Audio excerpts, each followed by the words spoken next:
Book 15, Priceless Treasure, Chapter 25, A Trillion Years of Depression.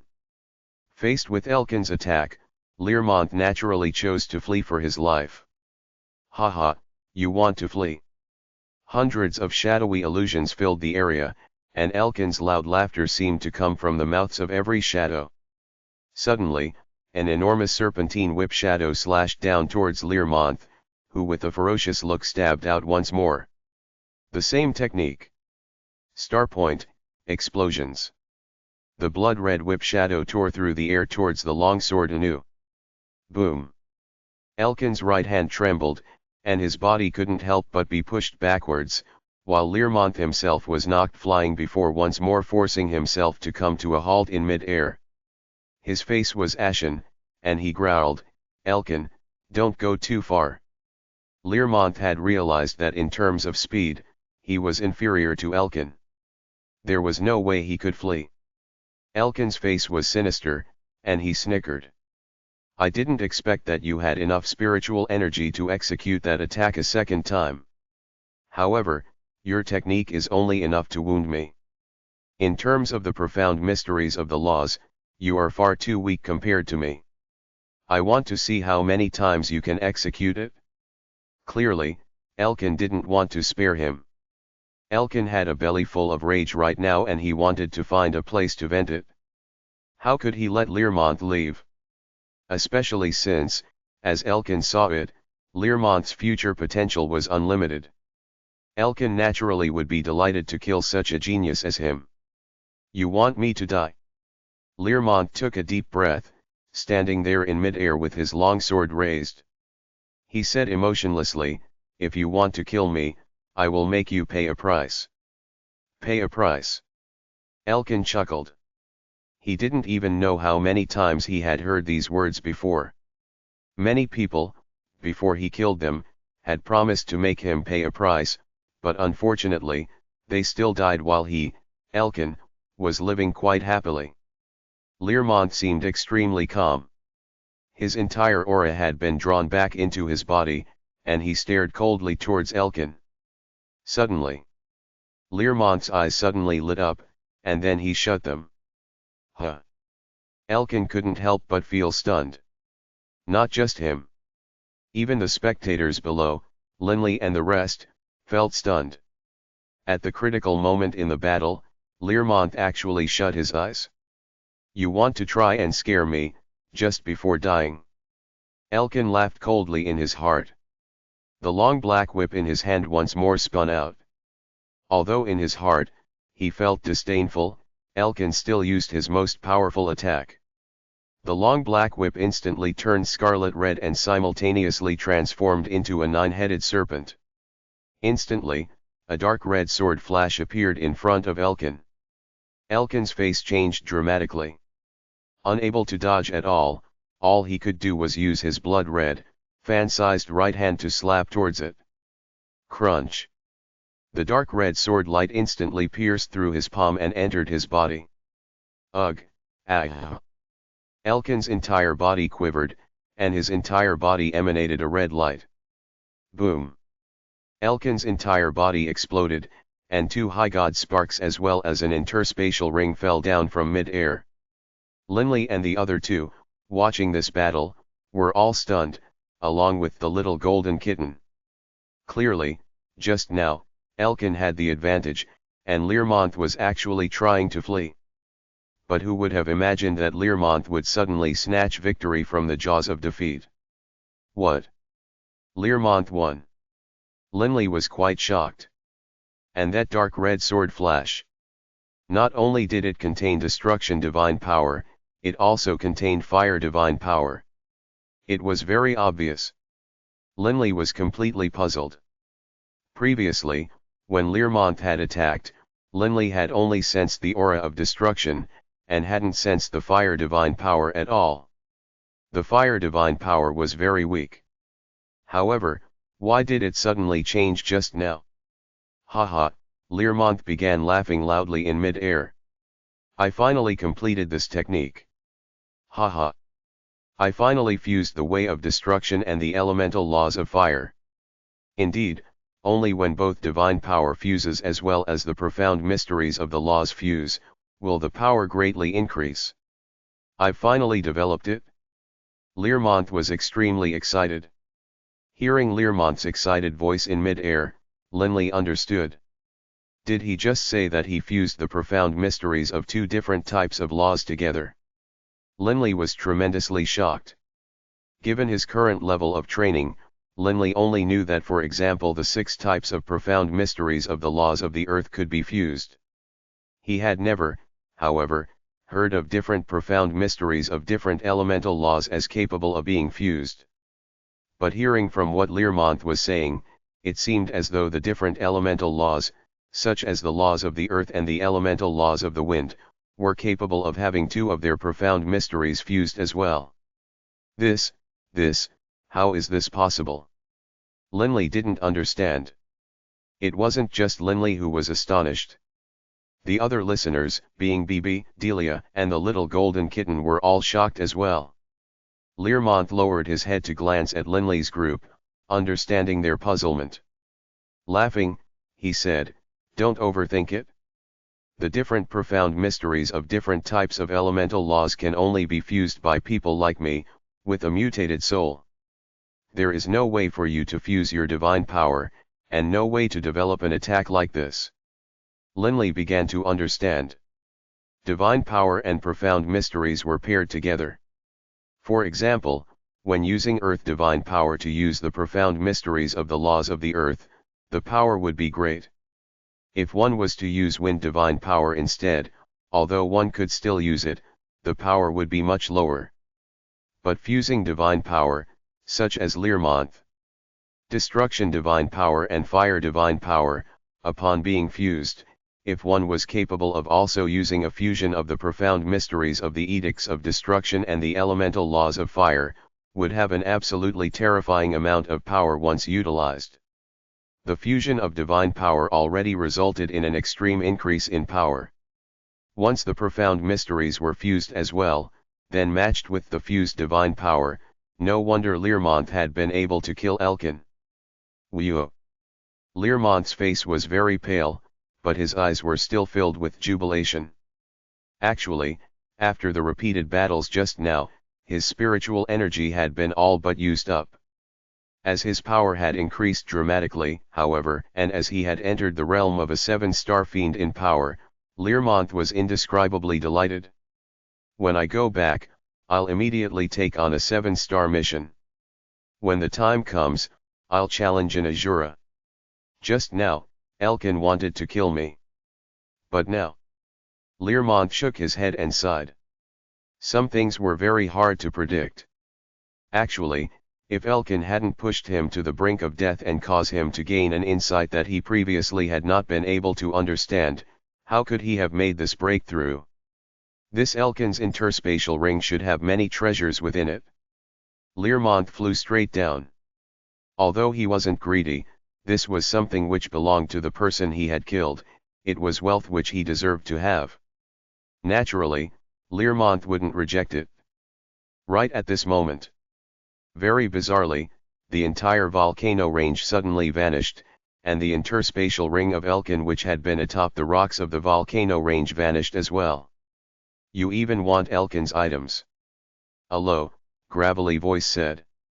The volcano range had vanished, but another person had appeared. "Who are you?" Learmonth turned to look at the newcomer. He couldn't help but be startled. This person was 3 meters tall, and was covered with a fiery red armor. His long scarlet hair fluttered unrestrained, and his craggy form was very clear. He was obviously a very muscular person. The fiery-haired man stared at Learmonth, then said clearly, "Actually, I need to thank you." "Thank me?" Learmonth could sense that this person was extremely powerful. The fiery-haired man laughed. "Right. Thank you for killing my master." At this moment, Linley, and the other 2, floating in mid-air, were shocked. "Killed his master? Could it be that he is..." Linley turned to look, and indeed, the little golden kitten was missing. "He is Fusro. He is that little golden kitten." He is Fusro. Bibi stared wide-eyed. He is Fusro? That little kitten? How? Delia couldn't believe it either. Who would made the connection between that adorable little kitten and this muscular giant? Linley felt astonished as well, that the adorable little kitten had actually transformed into such a bulky giant whose voice was so thunderous. To thank you for killing my master, you can die as well. Fusro laughed loudly. Learmont's face immediately changed, and with a flip of his hand, a golden soul pearl suddenly appeared in Learmont's hand, which he immediately swallowed. This golden soul pearl emitted a large amount of soul essence, capable of both nourishing and strengthening the soul, as well as recovering spiritual energy. Fusro was in no hurry to attack. Are you done? Fusro laughed calmly. Learmont was extremely shocked. Could it be that Fusro was going to let him recover? His current level of power was definitely comparable to a 7-star fiend's. I'm done. Learmont replied. Then you can die now. In Fusro's hands, an axe suddenly appeared with a volcanic image atop it. Fusro suddenly chopped down with the axe, and with a rumble, repeated layers of explosions could be heard. Wherever the axe passed, space itself blew apart. The spatial walls of the infernal realm seemed to be as thin as paper. Absolutely irresistible force. Learmont was so terrified that his face changed, and he immediately executed his most powerful sword attack. The dark red sword flash also caused space to explode, flashing through the shattered space as fast as lightning, charging towards the heavy, oncoming axe as though it were a meteor shooting through the sky. Bang! The axe trembled slightly, and its power decreased dramatically, but at the same time, an enormous illusion of an axe flew out like an attacking ripple, shooting towards Learmont. Swoosh! Learmont, after using his most powerful sword attack, immediately dodged backwards and fled at high speed, moving as though he had become a dark red illusion. Even though he was struck by 2 surges of the illusory axe ripples, Learmont still frantically fled, and in the blink of an eye, Learmont completely disappeared. Fusro held his giant axe, pursing his lips helplessly. He ran really fast. When his divine power fused, even his speed increased many times, while I just so happened to be a bit slow, unlike Elkin, that bastard, who specialized in speed. Otherwise, I definitely would have killed him. Watching this, Linley's group was stunned. Delia, Bibi, this Fusro has some issues. Let's hurry up and leave. Linley, recovering to his senses, hurriedly led Delia and Bibi to flee. Huh? You want to flee? Fusro suddenly chased after Linley's group. In terms of speed, Fusro was inferior to Learmont, but Linley's team was composed of gods. How could they escape? Swoosh! Fusro appeared in front of Linley's team. Seeing Fusro in front of them, Linley's team had to come to a halt. Linley felt nervous. This Fusro is too unpredictable. He's extremely powerful, but before this he's never intervened, nor did he help his master. His master was willing to let us go free, but who knows if he is. Linley was very nervous. Why are you fleeing? Fusro seemed rather disgruntled. Linley's group could only stand there in mid-air. Bibi murmured, who knows what's going on with you? You were actually so powerful. Powerful. Fusro began to bellow angrily. What the f***ck good does being powerful do? Can I be more powerful than a master-servant bond? Linley's group was stunned. Master-servant bond? What did strength and power have to do with a master-servant bond? Fusro bellowed, when I was just a saint, I was forcibly tamed by this Elkin and had a master-servant bond set up. I don't even know how many countless years have gone past now. He's grown all the way from being a demigod to a 7-star fiend. But I am more powerful than him. Of the 6 profound mysteries of the elemental laws of fire, I've already fused 5 of them. I am a volcano titan and extremely talented in the fire element. Killing him would be utter simplicity, and even becoming an Azura isn't a problem. Fusro roared angrily, but what good is being powerful? He was my master. I couldn't resist him. The binding power of the master-servant bond is too terrifying. But, Bibi wanted to interject. Shut your mouth. Listen to me. Fusro bellowed indignantly. Linley's group was terrified. Fusro was an utter madman. All they could do was listen. Fusro continued, this Elkin likes kittens. *CK his grandmother, I'm a goddamn volcano titan, a valiant volcano titan. He actually had me transform into a kitten? And had me transform into an adorable little golden kitten? And every day, be in his arms and be petted by him. The muscles on Fusro's face were twitching. Arg. The days passed like years, and every day, he would pet me with those filthy hands of his. Pet me gently. Arg. I almost went insane. But he was my master. All I could do was endure it. Mother **er, I had to endure it all. This bellow caused the entire world to echo with his voice. Linley's group was caught between terror and shock. But they also felt that this Fusro was rather pitiable. Indeed, he was quite pitiable. A powerful, valiant volcano titan, forced to become a little kitten and allow others to pet him for trillions of years. Do you know what that felt like? Fusro stared with wide eyes towards Linley's group. Linley's group could only maintain their silence. But I managed to endure it. I hid my power, and on the surface only revealed a tenth of my true ability. Fusro said coldly. I always hoped for someone to be able to kill him. But he truly was a coward, while he was also a 7-star fiend. There were very few people capable of killing him, so I never had the chance. But this time, my chance came. Originally, I wanted him to kill you, Bibi. Fusro pointed at Bibi. When the time came, I would leak this information and have Beirut come avenge you and kill him. By then, I would be freed. Beirut? You know my grandpa Beirut? Bibi was very startled. As Bibi saw it, his grandpa Beirut was only someone who stayed on the Yulon plain. I don't know him, but I've heard of him. Mother **er, I told you to shut your mouth. Why are you talking? Fusro began to bellow at him again. Bibi immediately shut his mouth. This madman. Bibi muttered to himself. Bibi, won't bicker with a madman. Fusro continued, but Elkin, that coward, actually didn't dare to kill you. He actually was going to release you, so I had to intentionally guide that Learmonth here to come deal with him. Suddenly, Fusro began to laugh excitedly.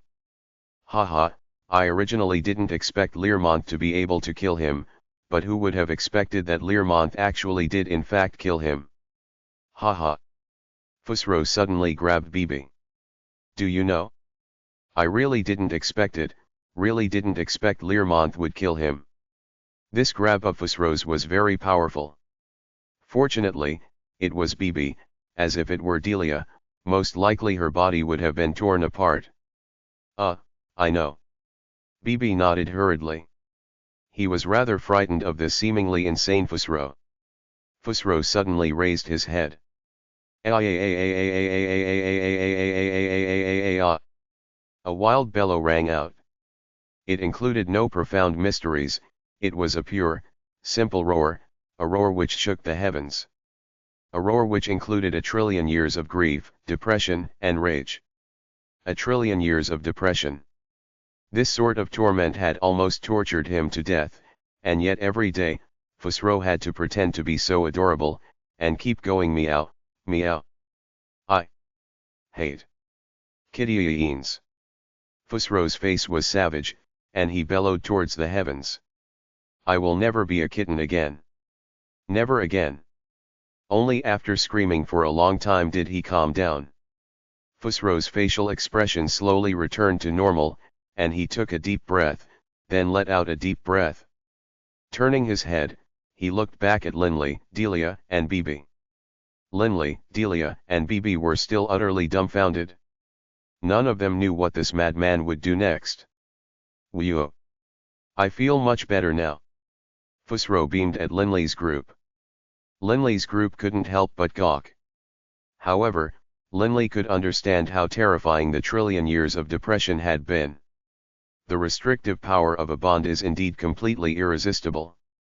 Linley said to himself. Even for someone as powerful as Fusro, whose power had vastly exceeded Elkin's, but who still had to transform himself into a little kitten. When Linley imagined the life Fusro had lived, he could feel Fusro's pain. It hurt just thinking about it. He could fully understand what level of depression, rage, and grief Fusro had reached, after trillions of years. I couldn't even give voice to the rage, grief, and depression in my heart. Can you imagine what that feels like? Fusro was now completely calm and amiable.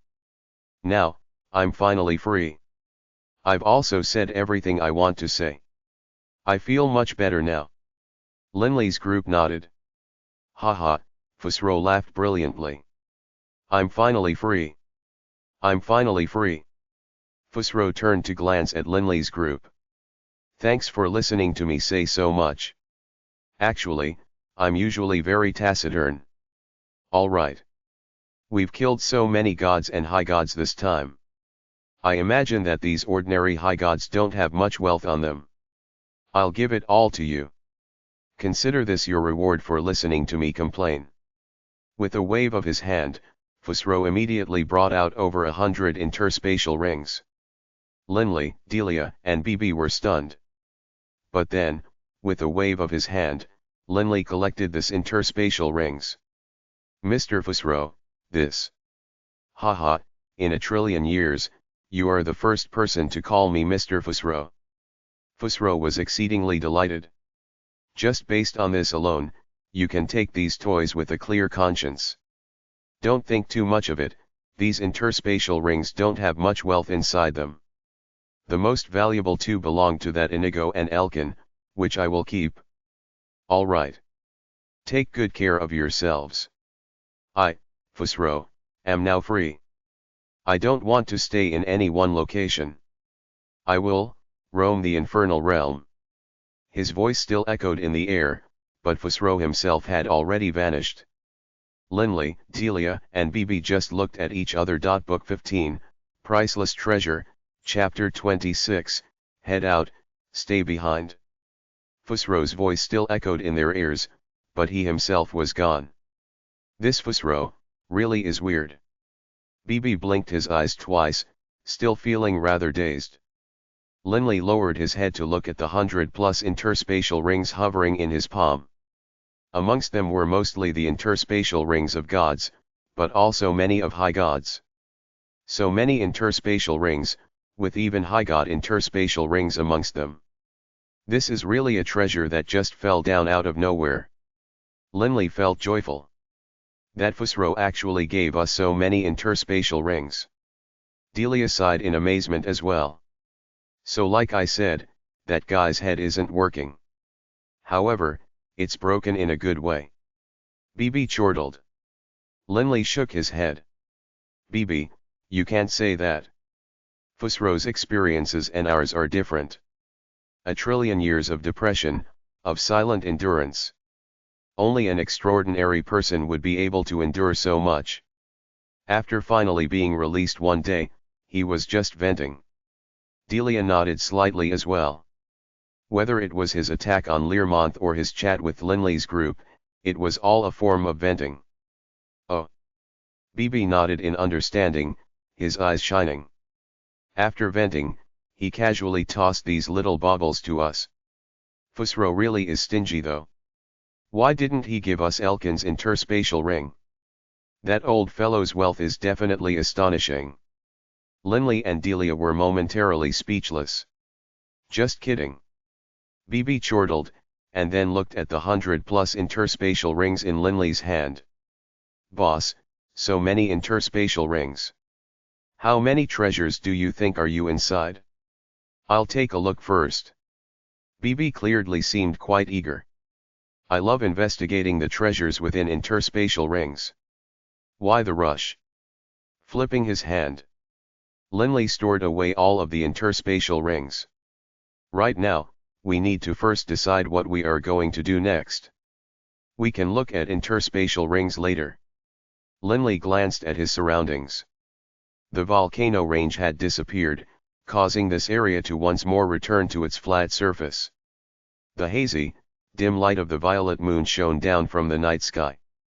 The gauze-like violet moonlight shone down, filling the world with an ancient, vast aura. Delia frowned slightly. Linley, the infernal realm is filled with countless dangers. It will be very hard for the three of us to rely on our own ability to reach the Rainbow Prefecture's Blue Maple City. Linley agreed as well. The three of them were all gods. Although a fiend's star rank could not be distinguished, others would still be able to distinguish someone's general level of strength. They would know Linley's group was at the god level and not the high god level. High god fiends, bandits wouldn't dare to irritate.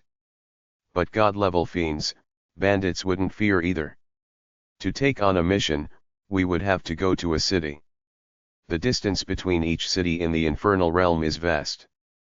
There's no way for us to take on a mission right now. BB said resignedly as well. Linley glanced at his surroundings, thinking back to some of the geographical information he had read before regarding the infernal realm. Moments later, he decided, we are indeed in a bit of trouble.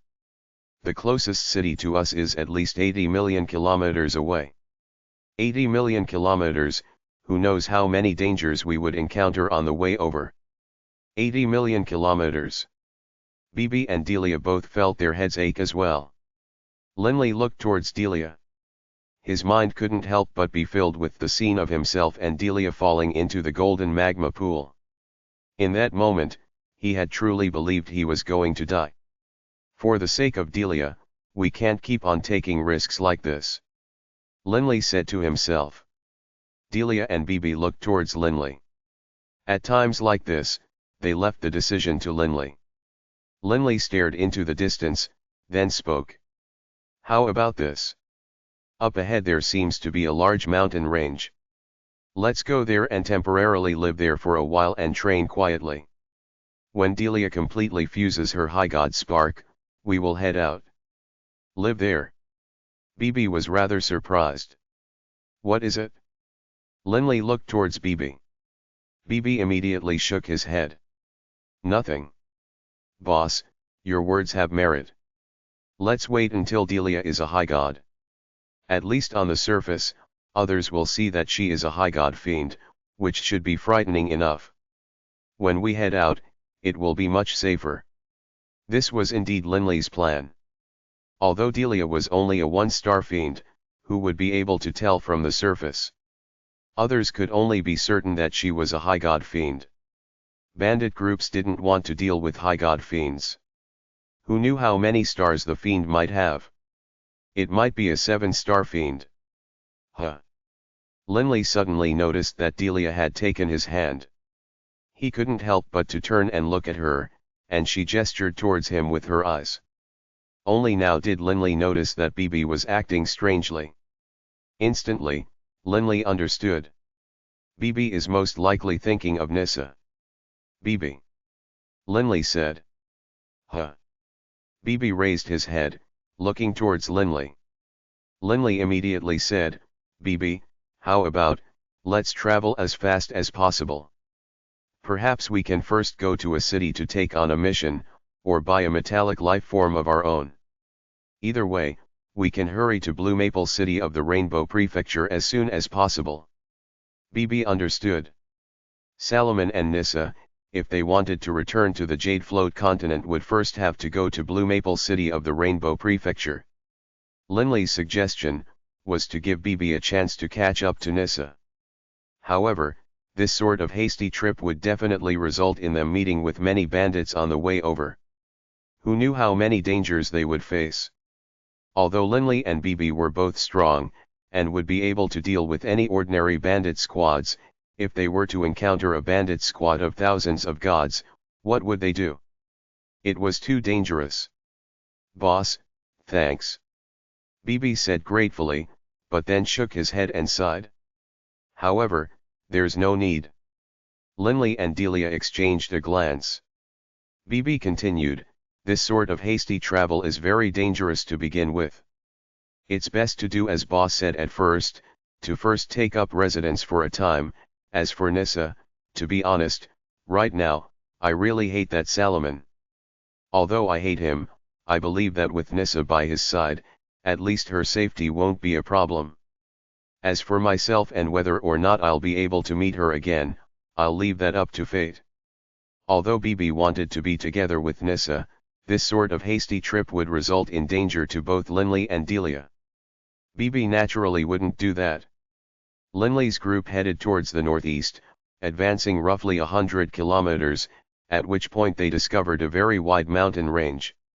In the ancient mountain range, enormous trees that were 1,000 meters high and needed dozens of men to encircle could be seen everywhere. Wild grass grew everywhere, and all sorts of strange creatures could be seen. Every part of this place revealed its ancient heritage. Although Linley's group had discovered several small tribes while traveling those hundreds of kilometers of flat land, these small tribes were formed by the puny saints of the infernal realm. Generally speaking, tribes formed by deities were able to control an area of land spanning thousands of kilometers. Linley, Delia, and BB casually chose an unremarkable mountain, and midway up the mountain, Linley utilized blood violet to carve out a large hole, creating a deep cavern residence for them to temporarily live in. This cavern residence was newly made. Linley, Delia, and BB sat down and began to inspect those interspatial rings. So little. This one only has a few 100,000 inkstones. It definitely belongs to a god-level fiend. BB seemed to have tossed Nissa to the back of his mind, and was excitedly investigating the rings. Whoa! This one is badass. It actually has several 100 million inkstones. It definitely belongs to a high god fiend. I've searched 7 interspatial rings but none of them exceeded 10 million. Delia spoke out as well. No rush. I expect that you have only been searching god-level fiend rings. Whoa! This one is impressive. It actually has 20 billion inkstones. Seeing the contents of this interspatial ring, Linley was shocked. This was the largest sum he had ever encountered. 20 billion inkstones. BB and Delia looked over as well. Their prior total assets were only worth 100 million inkstones. 20 billion was definitely a shocking figure to them. Actually, as Fusro had only taken away Inigo and Elkin's rings, the remaining rings included the white-horned elders. Since the black-horned elders had contained over 30 billion, the white-horned elders' ring naturally wouldn't be much inferior either. As for the Edward brothers, they were all 5-star fiends. All of them possessed astonishing wealth. Actually, tens of billions of inkstones to 5-star fiends was a normal sum. After all, ordinary high gods would have more than 100 million. As for some 7-star fiends, their assets were most likely in excess of 1 trillion inkstones. Inigo, as the second young master of his clan, also had a terrifying amount of wealth. Thus, the 2 most valuable interspatial rings had been taken away by Fusro. No rush. Let's keep investigating. We haven't even searched 30. There are many left. Let's keep going slowly. He had to admit that the sort of searching through the interspatial rings for wealth was indeed something that filled a man with excitement and hope. It wasn't tiresome at all. Whoa, my heavens. This one has 30 billion inkstones. BB cried out in shock. What's going on with me? Up until now, the most I've found was around 7 billion inkstones. Delia laughed. I found another one that has nearly 30 billion inkstones. Linley laughed as he put another interspatial ring to one side. A few moments later, they completed their review of these 100-plus interspatial rings. The fortune within the most valuable one was actually 60 billion inkstones, while the least valuable one contained a pitiful 100,000. The difference was truly astonishing. Altogether, let's calculate, Bibi's eyes were shining. Wow, altogether, we have 200 billion. A truly astonishing figure. There were actually 6 rings which contained more than 10 billion inkstones. I imagine that these 6 belonged to the 3 Edward brothers, the white-horned elder, Sperry, and those other 2 high god fiends. Linley said. Actually, although they had more than 100 interspatial rings, the most valuable ones were actually these 6, which all contained over 10 billion. These 6 combined alone neared 200 billion. The other 100 plus interspatial rings, all combined, had a value of just barely 10 billion, not even 20 billion. Quality, not quantity. BB sighed. These are all just 5-star fiends and 4-star fiends, but they already have such astonishing wealth. What about 6-star fiends? Or especially the likes of Elkin, a 7-star fiend? Who knows how much wealth he has? Wealth was something which accumulated like a pyramid. The more powerful a person was, the more extravagant the amount of wealth they had. I expect that even all our wealth combined is still nothing more than a rounding error in Elkin's wealth. Linley said. One could imagine it just by thinking about it. Who knew how many experts Elkin had killed, and how vast a fortune he had built up? Still, although a fortune of over 200 billion inkstones was nothing to the likes of these ultimate experts or those major clans, it was still a massive amount of money to ordinary high gods. Linley's group of 3 began to quietly train within this cavern estate. Delia focused on fusing with her divine spark. The cavern in which Linley's group was living in was very large. In the infernal realm, generally speaking, every few thousand kilometers, there would be a tribe or a bandit group which would hold domain over that area. This mountain range where Linley lived in was no exception. It had bandit groups as well. Mother **, it's been a year since we've made money. A long green-haired man was flying in mid-air, staring into the distance while cursing in a low voice, there's too damn many bandit squads in the infernal realm. Those who dare to travel by themselves are increasingly rare. Even those who do come out, travel alongside a high god. It seems I wasted my time today again. Forget it. Time to go back. The green-haired man flew in the air, heading back towards his lair. Huh? Someone's here. The green-haired man suddenly disappeared like a gust of wind, then resolidified atop a tree below as he stealthily stared towards a location midway up a mountain. Just now, I saw someone fly in there. Can it be that this cave has someone in it? Since when did someone move into this mountain range? The green-haired man revealed a smile on his face. Who cares who it is? I'll go inform the leader first. I hope it is someone with money. The green-haired man didn't investigate clearly, immediately flying back to his lair. Book 15, Priceless Treasure, Chapter 27, Disaster Descending from the Skies. Within the dark caverns. In the empty main hall. 3 Linleys were seated in the meditative position, dressed in a long yellow robe, a light green robe, and a sky blue robe. The strange thing was, the yellow-robed Linley actually seemed to be teleporting around, occasionally appearing in different areas throughout the main hall. This cavern estate had been formed by Linley using his sword, and the walls and the floor all had sword scars. While Linley and Delia were training, BB was extremely bored. Training is so complicated. BB sat there on the floor of the main hall, lying against the stone, his head upraised and carrying that straw hat. Why is it that I can never settle down to train? It'd be wonderful if I could be like the boss. He actually starts grinning mid-training. BB mumbled as he looked at the 3 Linleys. BB didn't like to train. In the forest of darkness, even the easiest essence of darkness mystery had taken him nearly 20 years to master, and that was with Beirut's assistance. Taking off his straw hat and looking at it, BB naturally began to think of Nissa, a hint of grief appearing in his eyes. I wonder how Nissa is doing. Moments later. With a flip of his hand, BB put the straw hat back on his head. Forget it. No point to thinking randomly. Mother asterisker, the more I think about it, the more miserable I feel. Better to focus on my training. BB gritted his teeth. I refuse to believe that I have no talent in training in the laws. I'm a god-eater rat. Grandpa Beirut helped me so much.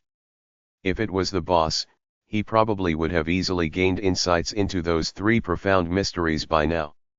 I need to work harder. I can't lose face. At the very least, I need to master those 3 types of profound mysteries. BB shut his eyes and began to quietly train as well. A long time later, the light green-robed Linley stood up as well. In his heart, he said to himself, so the profound mysteries of sound waves could actually reach such a level. Not only could it create unique vibrations within the insides of something, it could also simultaneously attack from outside. Combining the inner and outer aspects is indeed a very powerful material attack. Only, how would one use the profound mysteries of sound waves to attack the soul? Linley was pondering this.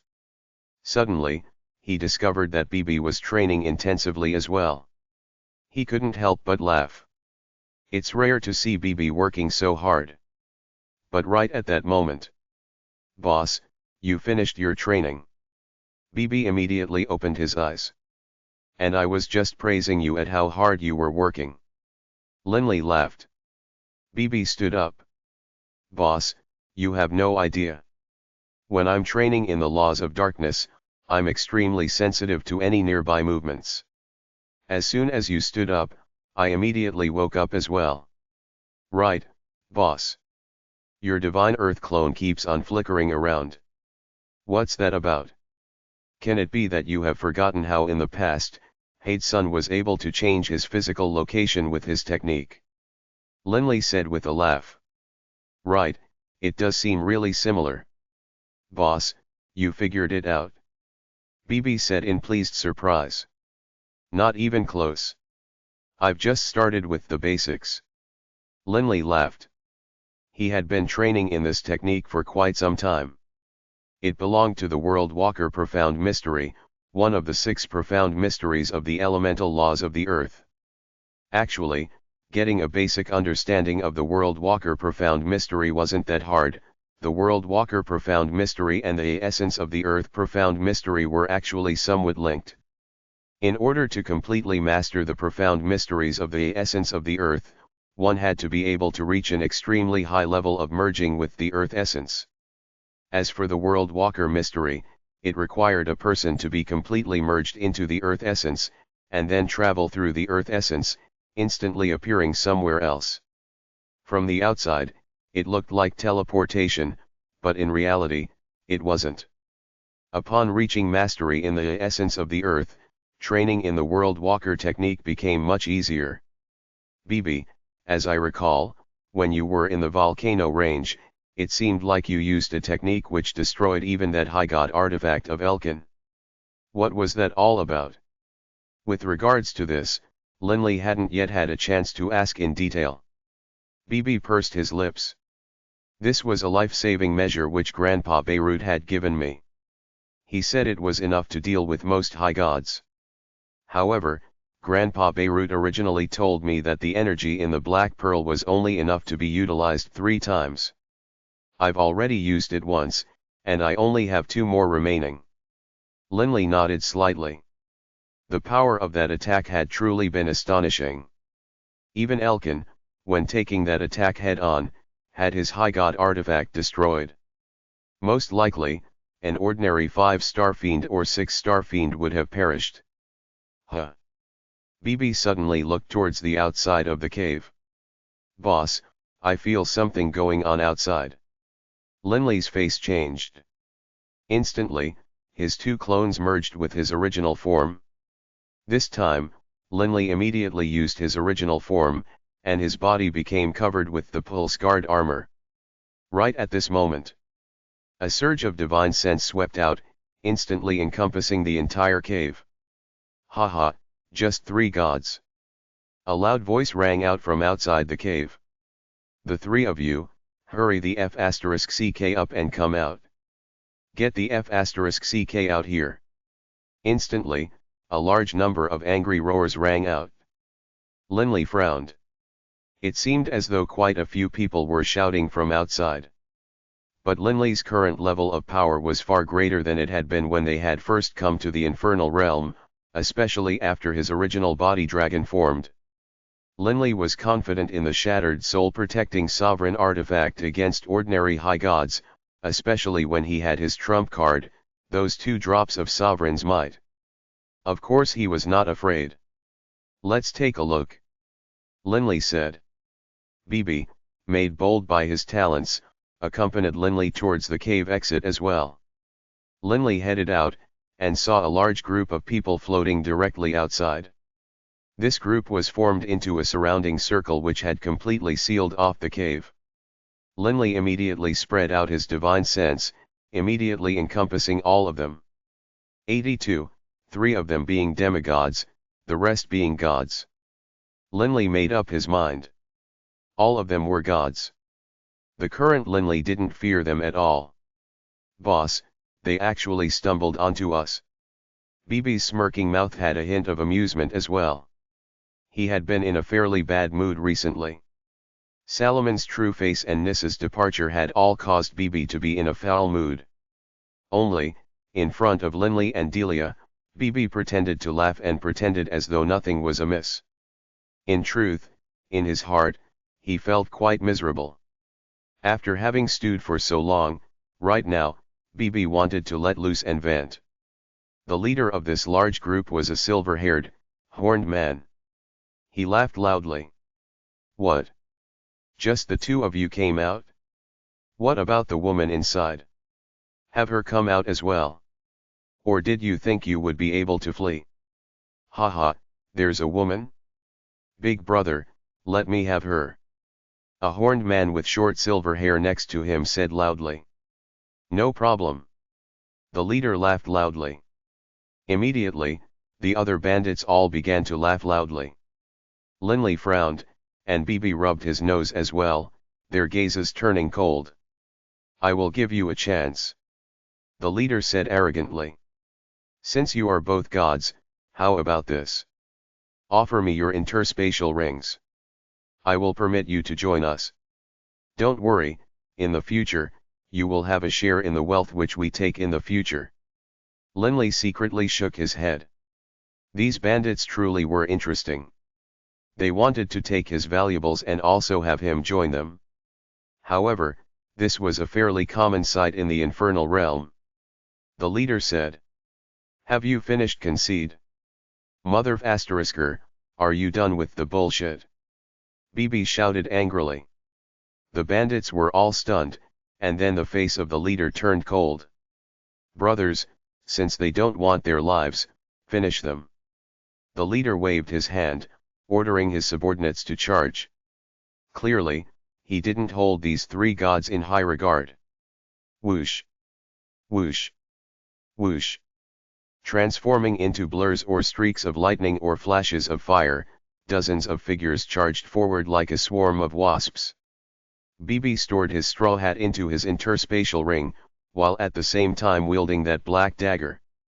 Glancing sideways into the swarm of charging bandits, he grinned savagely, then wildly began to execute his shadow-shaped doppelganger technique, immediately transforming into dozens of images which charged up. Haha, die. A god-level fiend stabbed into BB's true body, but when the divine artifact sword in his hand struck him, it gave out a clang sound, not harming BB at all. BB delivered a backhand blow with the dagger. Swish! He stabbed directly into the head of that god-level fiend. BB's eyes were filled with a light of bloodlust. Next, BB's dagger then stabbed out towards another person, while BB himself didn't even bother to dodge the enemy's attacks. A large group charged towards him, stabbing towards BB from every area, while the rest charged towards Linley. Linley wielded Blood Violet and just stood there. Seeing the group of bandits charge over, Linley's hand suddenly began to flash with a hazy violet shadow moving at an exceedingly high speed. If one looked carefully, however, one would have a slow sort of feeling. A visual misperception. Slash. Two heads were chopped off simultaneously, while the rest of their body was shaken by vibrations into muddy flesh. Two divine god sparks fell down from mid-air, and the violet illusion vanished. Too weak. Linley said to himself quietly. His most powerful physical attack, Bewildering Shadow, was an attack capable of threatening a high god. Against these gods, it was effortless. Instantly, 8 people on the bandit side had died. The attacking bandits as well as the leader watching behind were all shocked. They hadn't expected that this time, they had rammed into an iron board. The leader immediately shouted loudly, "Brothers, launch group attacks." Instantly, the bandits flew back, gathering together. Linley and Bibi each stood at one side of the entrance to the cave. "You killed 8 of my brothers." The leader's gaze was savage. Brothers, all together. Depending on if they were fighting against experts or weaklings, these bandits would use different methods. The bandits once more swarmed forward like wasps, but in truth, this time was different. They were all moving in an organized, concerted manner. At virtually the same time, the bandits brandished their weapons. After having seen the chaotic battle between the Black Dragon tribe and the other tribes, Linley and Bibi knew exactly how terrifying this sort of concerted group attack could be. "Bibi, let's kill them together." Linley almost instantly entered his dragon form. His body became incredibly powerful, and was endowed with astonishing speed and strength. The power in his body exploded forth, and at the same time, he utilized his profound truths of velocity. Linley was like a ray of golden azure illusory light, charging towards the group of bandits, who weren't at all surprised by Linley's transformation. In the infernal realm, there were simply too many races and life forms of various types. Bang! Bang! Almost instantaneously, over 20 soul attacks struck out, some which contained material components as well.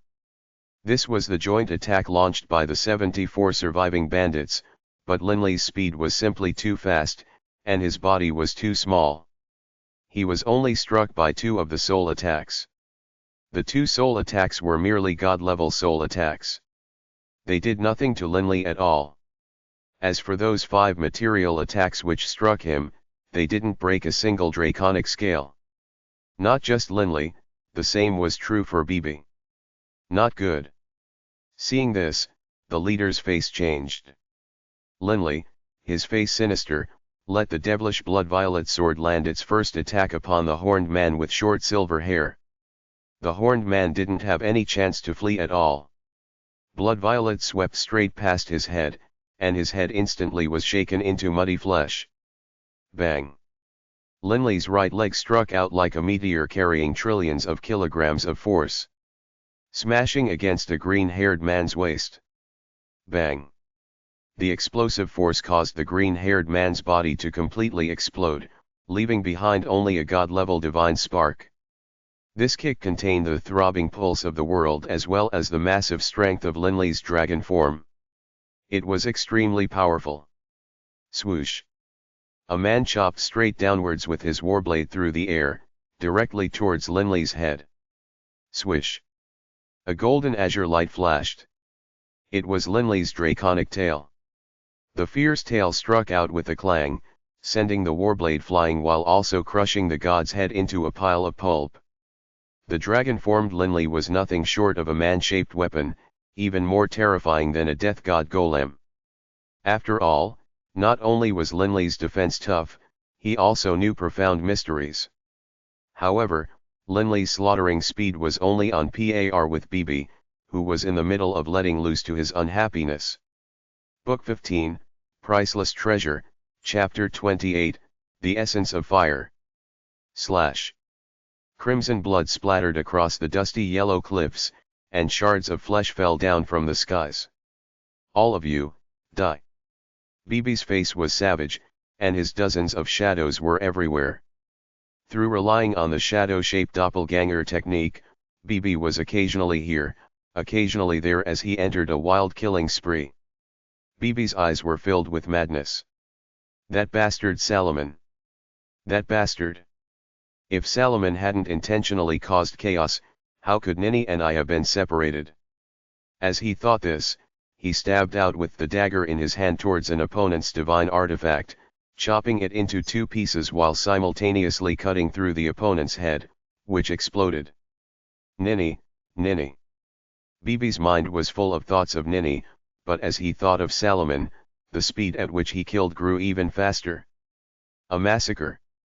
Bibi wildly vented his anger. How he wanted to be together with Nissa. Each time he saw Linley and Delia together, he would think of himself and Nissa. Only, this infernal realm was utterly vast, and Nissa was heading towards the Jade Float continent. Who knew when they would meet again? Kill, kill. Bibi killed wildly, ignoring all else. Flee, flee. The bandits who were not yet dead all began to scream in terror while fleeing in all directions. The leader of the bandits, in particular, had turned ashen pale. He had never imagined that gods could be this monstrously powerful. They were being easily demolished. Finished. My men are all finished. The leader felt grief in his heart, but although he grieved, whenever he looked at Linley and Bibi, these 2 fiendish gods, he was so frightened that his heart trembled. No matter what, I need to first save my own life. The leader ignored everyone else and immediately fled. After Linley and Bibi killed those closest to them, they discovered that the other bandits had started to flee in every direction. Linley couldn't be bothered to chase them, but Bibi, caught in the grip of his bloodlust, howled angrily and them emitted a high screech which echoed throughout the heavens. An enormous illusory god-eater rat appeared behind Bibi. Bibi opened his mouth wide, staring at the distant bandit leader as well as a man next to him. The bandit leader, in mid-flight, suddenly felt that he couldn't move.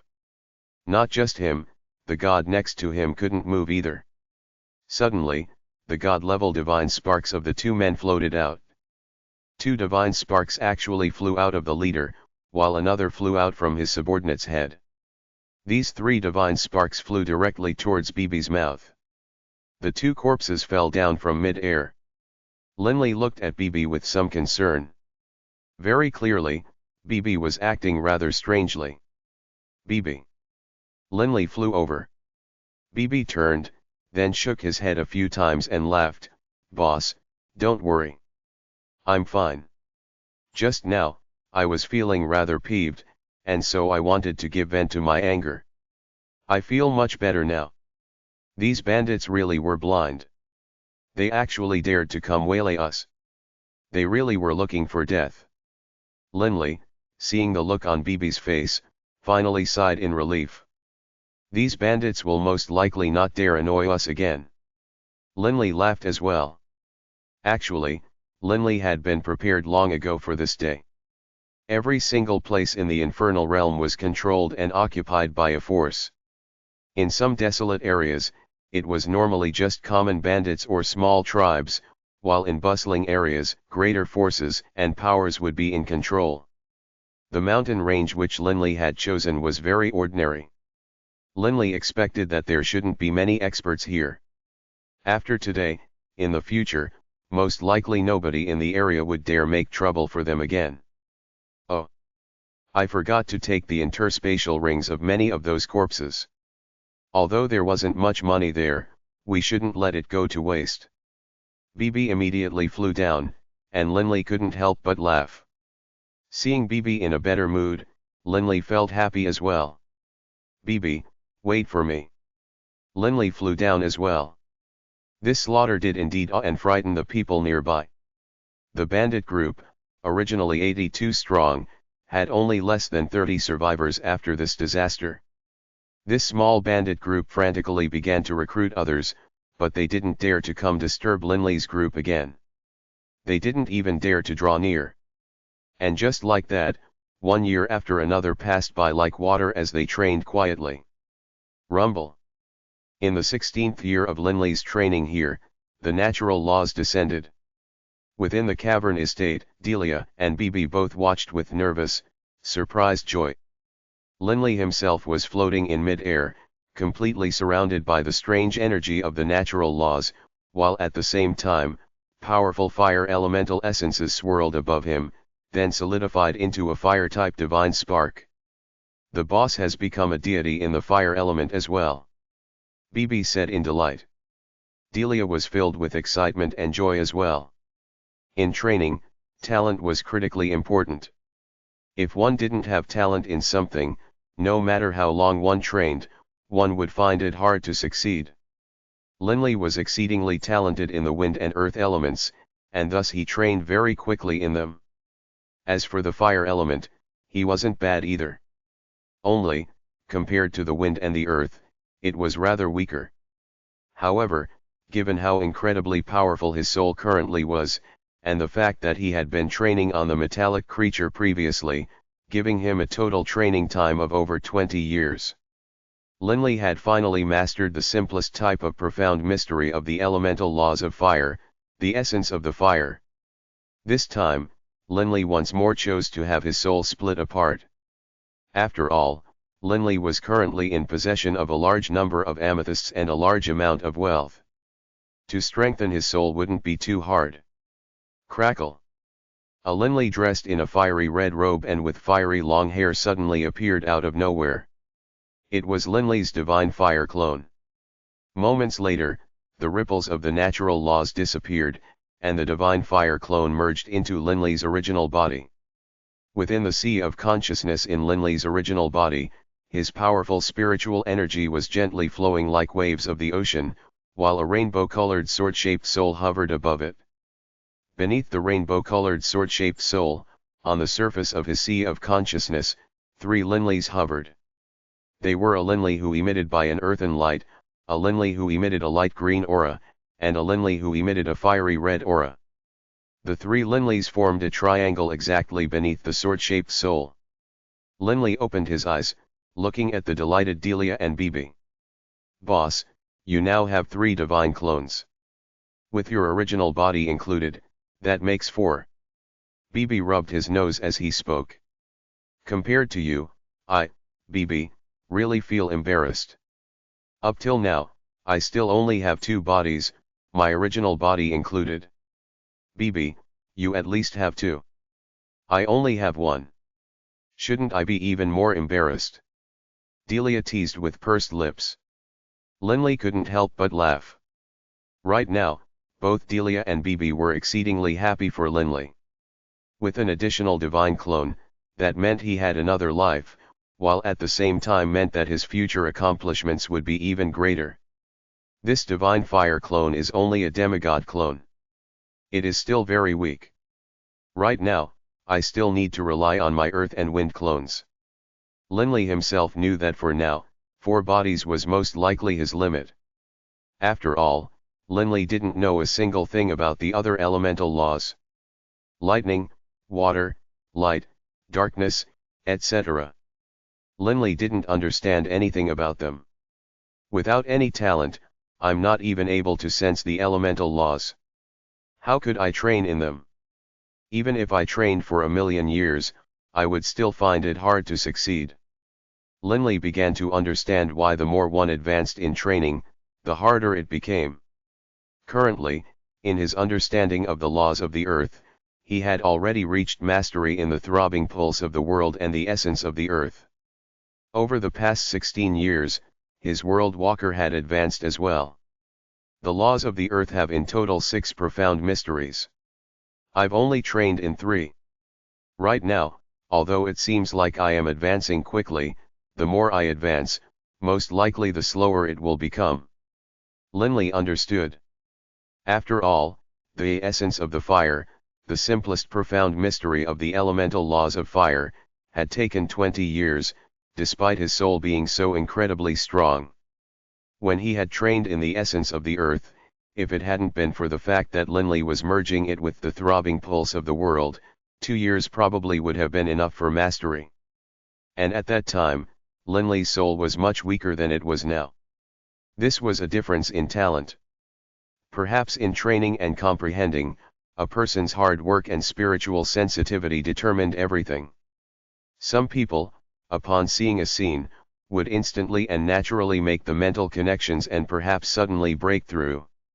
This didn't have anything to do with elemental affinity, it was related to a person's pondering and logic, to one's spiritual sensitivity. But with regards to how clearly or how unclearly one would sense the elemental laws, that was a matter of natural talent.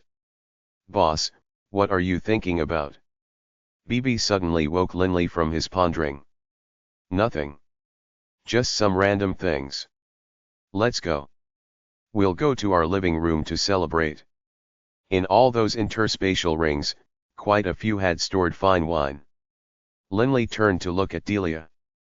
Suddenly, he asked, "Delia, how has your fusing of the divine spark progressed?" "I've fused with 8 of the profound mysteries. I expect that in a few more years, I should be able to comprehend the 9th one as well." Delia smiled as she spoke. "In a few more years, we can finally head out," BB said rather hopefully. Linley glanced at BB. In his heart, he felt rather guilty. BB had essentially been keeping them company here for 16 years, while Nissa and her elder brother Salomon had most likely already reached Blue Maple City, and perhaps had even headed out on their journey to the Jade Float continent. Who knew when BB and Nissa would meet again? "BB, let's go drink some wine." Linley rested his right hand on BB's shoulders. The two brothers headed together towards the outside. In the blink of an eye, nearly 5 more years passed. Delia finally completely fused with that high god spark, reaching the high god level. From the outside, especially upon seeing Delia's fiend medallion on her chest, it was clear that she was a high god fiend. High god fiends had quite a frightening reputation. "We've been in this place for over 20 years. I feel rather attached to it." Linley turned to look at the cave estate, while the nearby Delia couldn't help but laugh. Jokingly, she said, "What, you want to keep living here? How about, we stay for a few more decades? Haha, let's go." Linley waved his hand, and suddenly, a black panther-shaped metallic life form appeared in mid-air.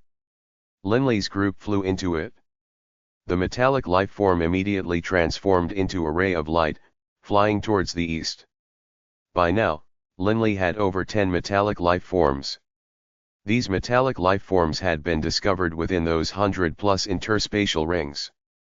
After all, quite a few high gods had purchased metallic life forms.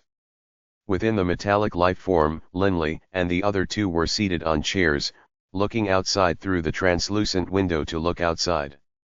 They drank wine as they headed forward. "Boss, this metallic life form is so bizarre. Generally speaking, humans and magical beasts can't be stored in interspatial rings, but metallic life forms can. Also, I feel as though their intelligence is very low," BB said. Linley nodded slightly. He had noticed this as well. "Perhaps metallic life forms are rather special," Linley said. Actually, what Linley didn't realize was that all the metallic life forms bought and sold in places like Redbud Castle had undergone some special modifications. They were already essentially transportation tools who only had very basic thought processes.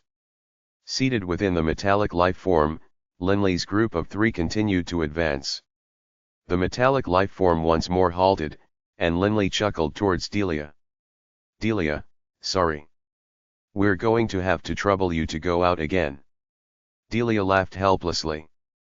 "There really are quite a few bandits here, and they are all so annoying. They can't find me with their divine sense, but as soon as I head out, they go whoosh and disappear." Indeed. As soon as Delia exited the metallic life form, those 100+ gods, upon seeing someone whom they couldn't find with their divine sense, and in particular someone with a fiend medallion, a high god fiend, the bandits were so terrified, they immediately scattered. Delia headed back into the metallic life form. "Let's continue going forward." BB laughed loudly. "Haha, Delia, high god fiends really are quite frightening to people." Delia nodded and said, "Actually, it makes sense. The fiend trials are so very hard. Survival of the fittest. Also, the fiend missions are fairly dangerous. In battles, it is high god against high god, god against god. Generally speaking, after multiple missions, the surviving high gods are all rather powerful ones. Linley, hearing this, nodded slightly. This made a lot of sense. But of course, there's another situation, a high god who is weak, but has a team. Delia laughed. Only then can that high god undertake multiple missions without dying. No matter what though, when bandits encounter high god fiends, they will generally flee immediately.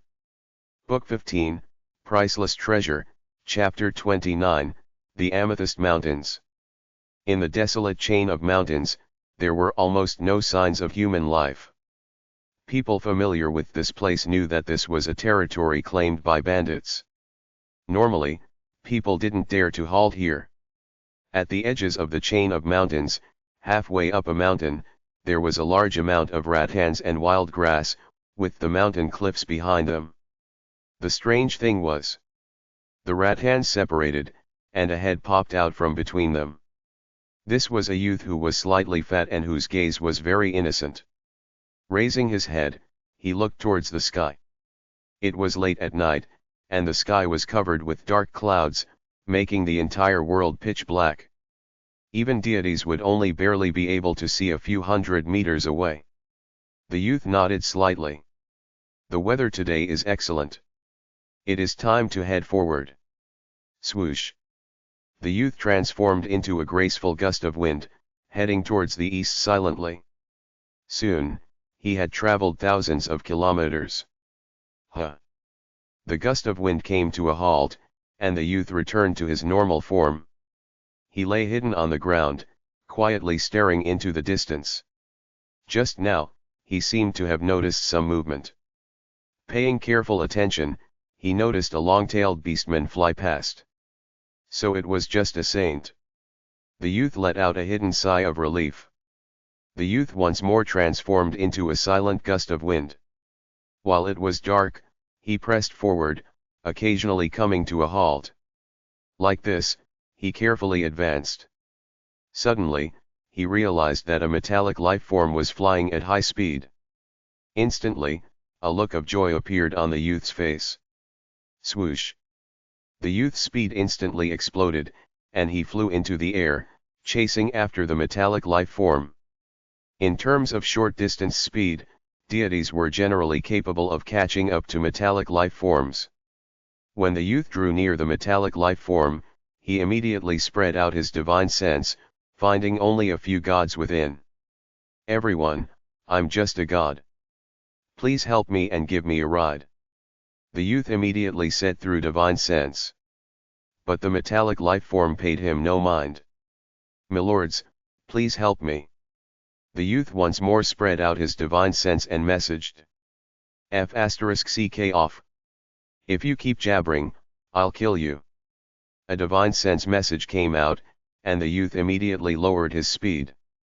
Shaking his head with a sigh, the youth once more transformed into a gust of wind. Landing down and continuing to advance eastwards.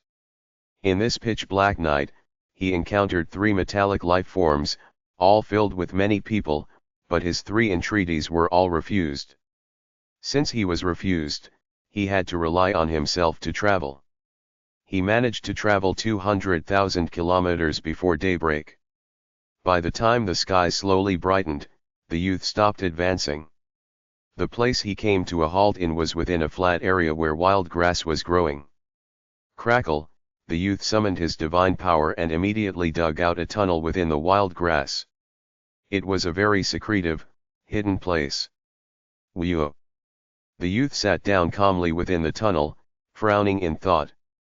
Given this speed, it'll most likely take me decades before arriving at the Amethyst Mountains. I didn't expect that I, Jenkins Zhanjian, would fall to such a state. This infernal realm, it really isn't an easy place to roam. When thinking back to the life he had lived upon arriving in the infernal realm, Jenkins' heart was filled with sourness. He sighed. However, moments later, Jenkins' mind returned to calmness. No matter what, my top goal right now is to hurry to the Amethyst Mountains. The Amethyst Mountains will be the place where I, Jenkins, make my first mark. Jenkins' eyes were sharp and fierce. No matter how much he had to suffer, he wouldn't give up. Undaunted despite countless setbacks. Self-confident. This was why Jenkins was able to become a deity and able to stay alive up till now. Fortunately, in the infernal realm, the area of a divine sense is very small. If this was in a material realm, where a divine sense could spread across a vast area, those bandits would be able to easily locate their targets. Jenkins smiled slightly. Alas, but only once or twice a month will I encounter a night like last night, where there is no moonlight at all. Jenkins knew very well that if he were to travel by day, he would definitely be discovered. Once he was discovered, given his power as a new god, he definitely wouldn't be able to flee. All he could do was travel during this sort of dark night, but a completely black night like the previous night only appeared once or twice a month. The chances were too low. Also, the complete darkness persisted for only a third of the day, during night. Thus, he only had a short period of time to hurry forward. All I can do is carefully move forward. Perhaps I'll be able to encounter a kind-hearted person who will give me a ride. Jenkins understood. Generally speaking, those who traveled aboard metallic lifeforms couldn't be bothered to pay attention to others. If they encountered bandits, they wouldn't chase after them and attack, as that took too much time and energy and wasn't worth it. They couldn't be bothered to even act against bandits. Naturally, when they encountered someone like Jenkins who begged for a lift, they would ignore him as well. All I can do is continue to wait. Jenkins immediately acted, using the earth to cover the hole above him, revealing only a small opening which would allow a bit of sunlight in. This sort of wide flat land was mostly inhabited by ordinary saints, and bandits wouldn't be present on literally every inch of land, unless they were utterly bored. He waited. After roughly 27 days, yet another pitch-black night came. Jenkins silently pushed aside the grass, staring at his surroundings. After ascertaining no one was nearby, he once more came out of the tunnel, transforming into a gust of wind and silently advancing towards the east.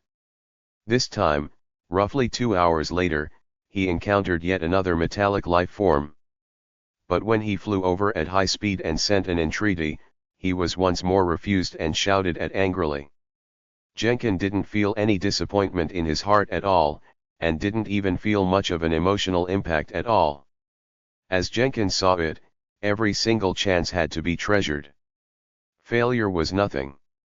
If he didn't even try, then he would definitely fail. Jenkins continued to stealthily travel forward. After roughly an hour, yet another metallic lifeform flew over towards the east. Jenkins immediately raised his head, once more chasing over at high speed. Up ahead was a fairly small metallic lifeform.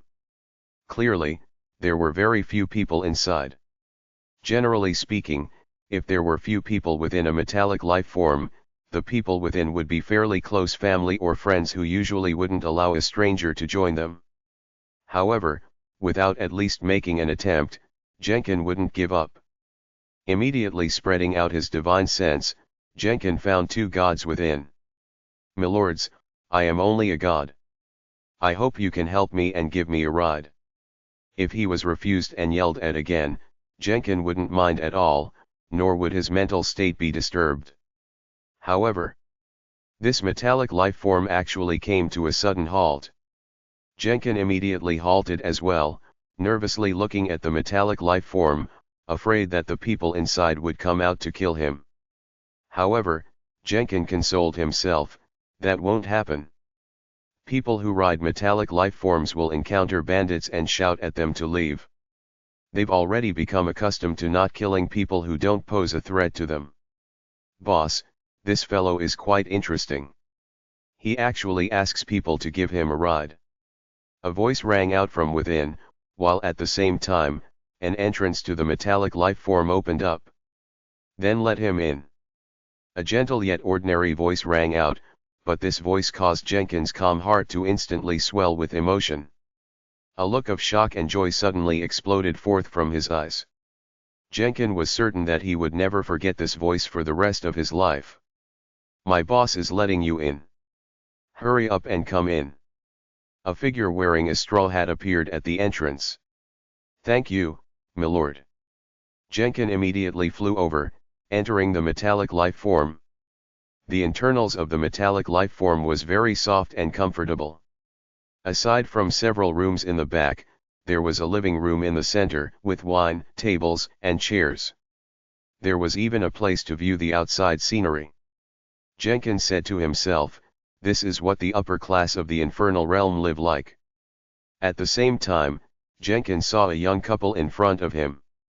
The young man had a head of long brown hair and wore a sky blue robe, and his eyes contained a hint of a smile. He appeared fairly friendly and amiable. The woman behind him caused Jenkins to be shocked. This woman was beautiful, but Jenkins couldn't sense her aura at all. She is a high god, and a high god fiend. Jenkins instantly noticed the fiend medallion, while at the same time he noticed the fiend medallions of the other two. Jenkins now began to understand why this metallic life form dared to roam the infernal realm without danger. Because a high god fiend was present. With mild interest, Linley glanced at this slightly pudgy yet very friendly-looking youth. "Hey, you can sit over there," BB said casually. Delia asked, "Why did you ask us to give you a ride?" Not only was Linley curious, Delia and BB were curious as well. Jenkins said hurriedly, "Milords, my name is Jenkins. As to why I asked you to help out, actually, this story starts from when I first entered the infernal realm. When I entered the infernal realm, I was tossed out by the Redbud army, and I joined a very ordinary tribe. I imagine you all know that earning money in a tribe is a very slow affair. In 10,000 years, you'd probably only earn a few dozen inkstones." "A few dozen?" Linley frowned slightly. When he had lived in the Black Dragon tribe, every 10,000 years, there was more than 1,000 inkstones to be earned. However, Linley immediately realized that this was because of the Gerard Black Dragons. Otherwise, other tribes wouldn't have allied to attack them either.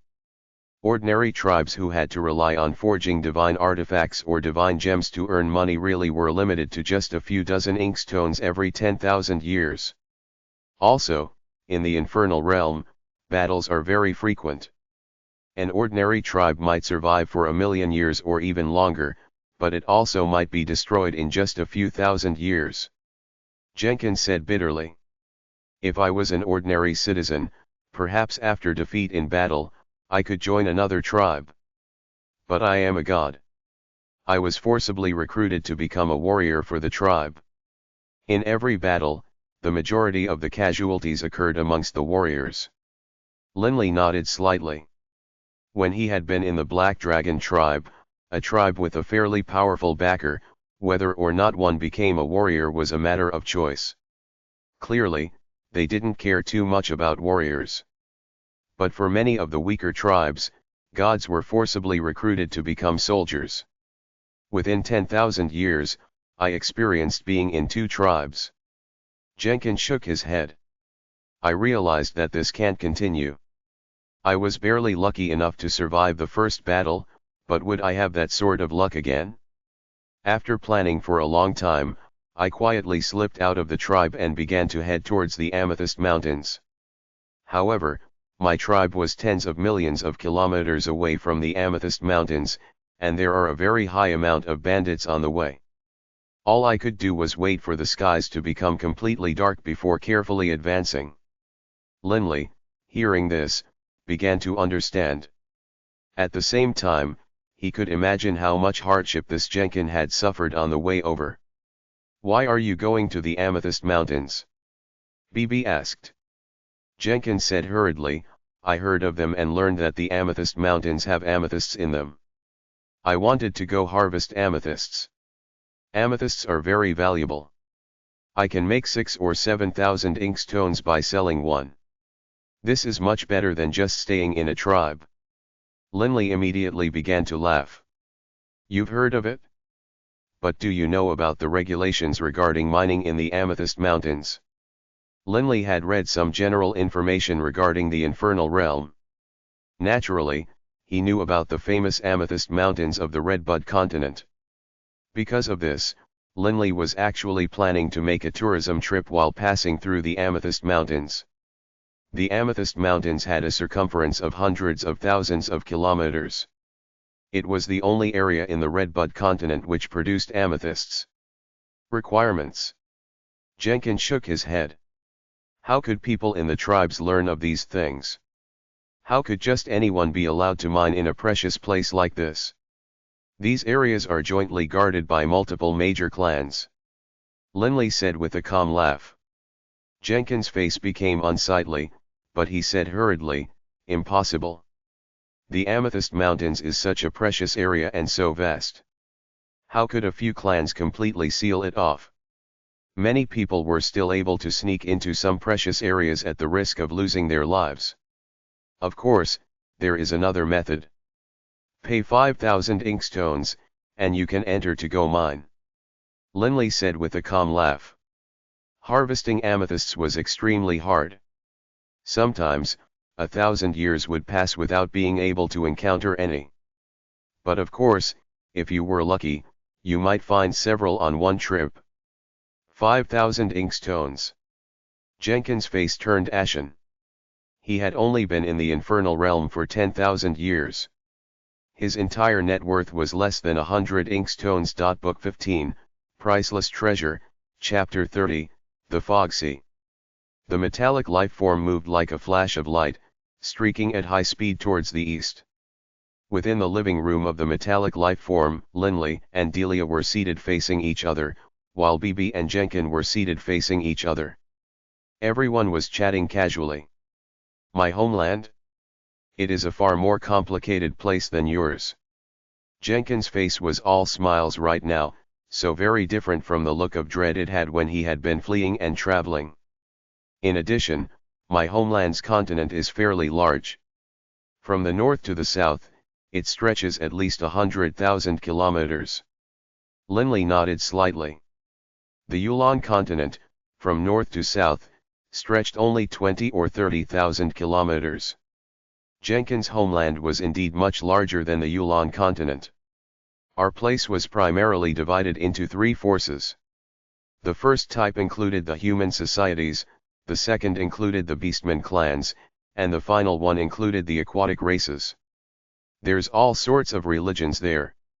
Haha, I'm afraid you are going to laugh at me when I say this, but I actually had my own church amongst the humans and amongst the beastmen. Jenkins laughed. Those beastmen had no idea that the deity they worshipped was actually a human. Linley, Delia, and Bibi had been bored with their journey, and so they were happy to listen to Jenkins tell them some tales from his own material plane. It had to be said that Jenkins' material plane, although not having as many complicated secrets as the Yulon continent, had far more people, saints, and religions, all of which engaged in battle, while the various races warred against each other as well. Oh ho! I had no idea. Bibi chortled. So in your own material plane, you were actually such an amazing figure. Jenkins' story did indeed have a rather legendary feel. Alas, Jenkins sighed. But when one stands at the pinnacle of the continent, one feels lonely. Linley nodded slightly. Actually, the vast majority of the experts who left the material planes for the higher planes did so out of loneliness. I knew very well how dangerous the infernal realm was, but I still chose to come.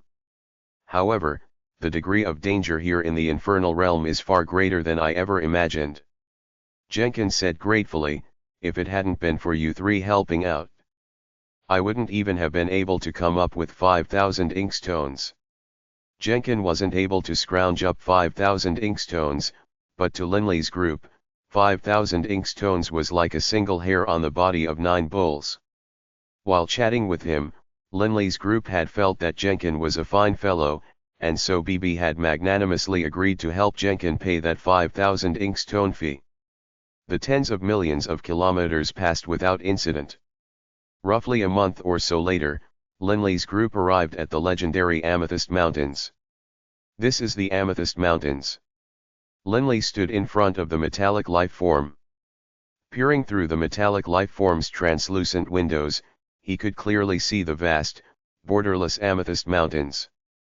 The Amethyst Mountains covered a great expanse of land, with a circumference of hundreds of thousands of kilometers. In the infernal realm, a circumference of hundreds of thousands of kilometers actually wasn't too extravagant an amount of land, but it still stretched as far as one could see with the naked eye. In a single glance, all one could see was endless mountains, stretching off into the distance. At the same time, a white fog floated above the Amethyst Mountains. The strange thing was, it was only possible to see the fog. It wasn't possible to see the Amethyst Mountains.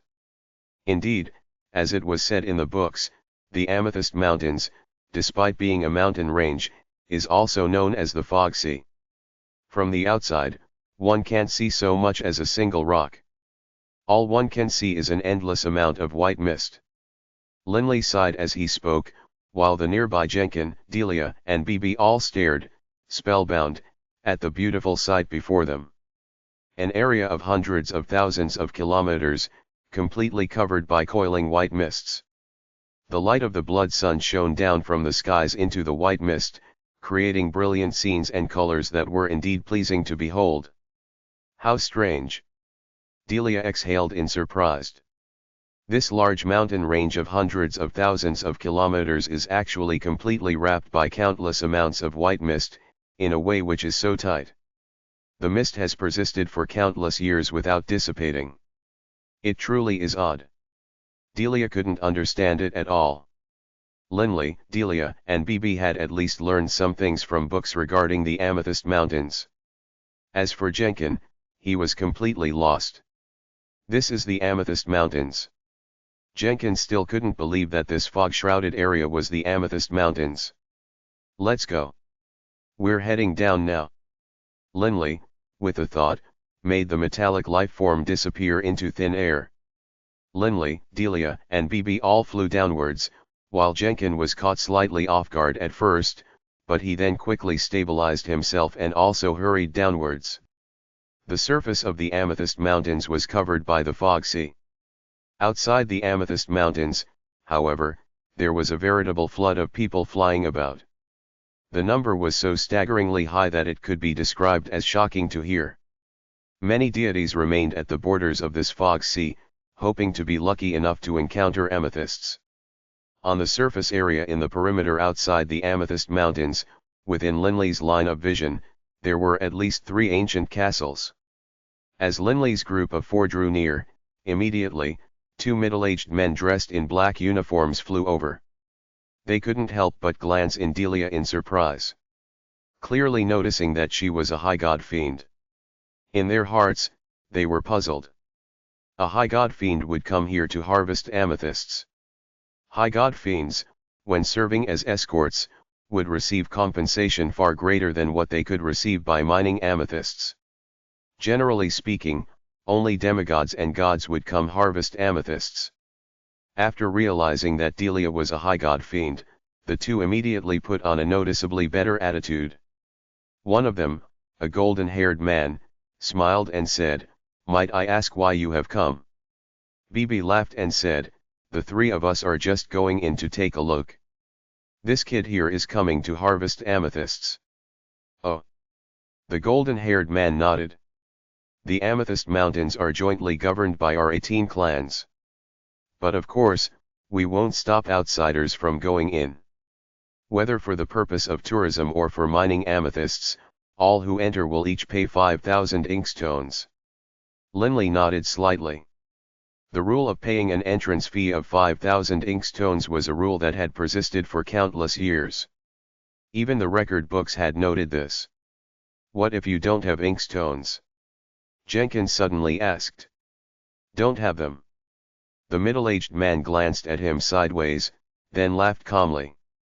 "If you don't have any, that's fine as well. We can still let you in, but we won't give you a writ of passage, so when you come out, you will have to pay us 3 amethysts. Writ of passage. Linley raised an eyebrow. The golden-haired man nodded. Right. Everyone who pays 5,000 inkstones can receive a writ of passage. When you come out, as long as you return the writ of passage to us, you can leave. Linley's group now understood. If you want to pay 5,000 inkstones, please come to the centralized entrance point. The golden-haired man pointed to a distant, gaudily built palace gate. Actually, the Amethyst Mountains were very vast.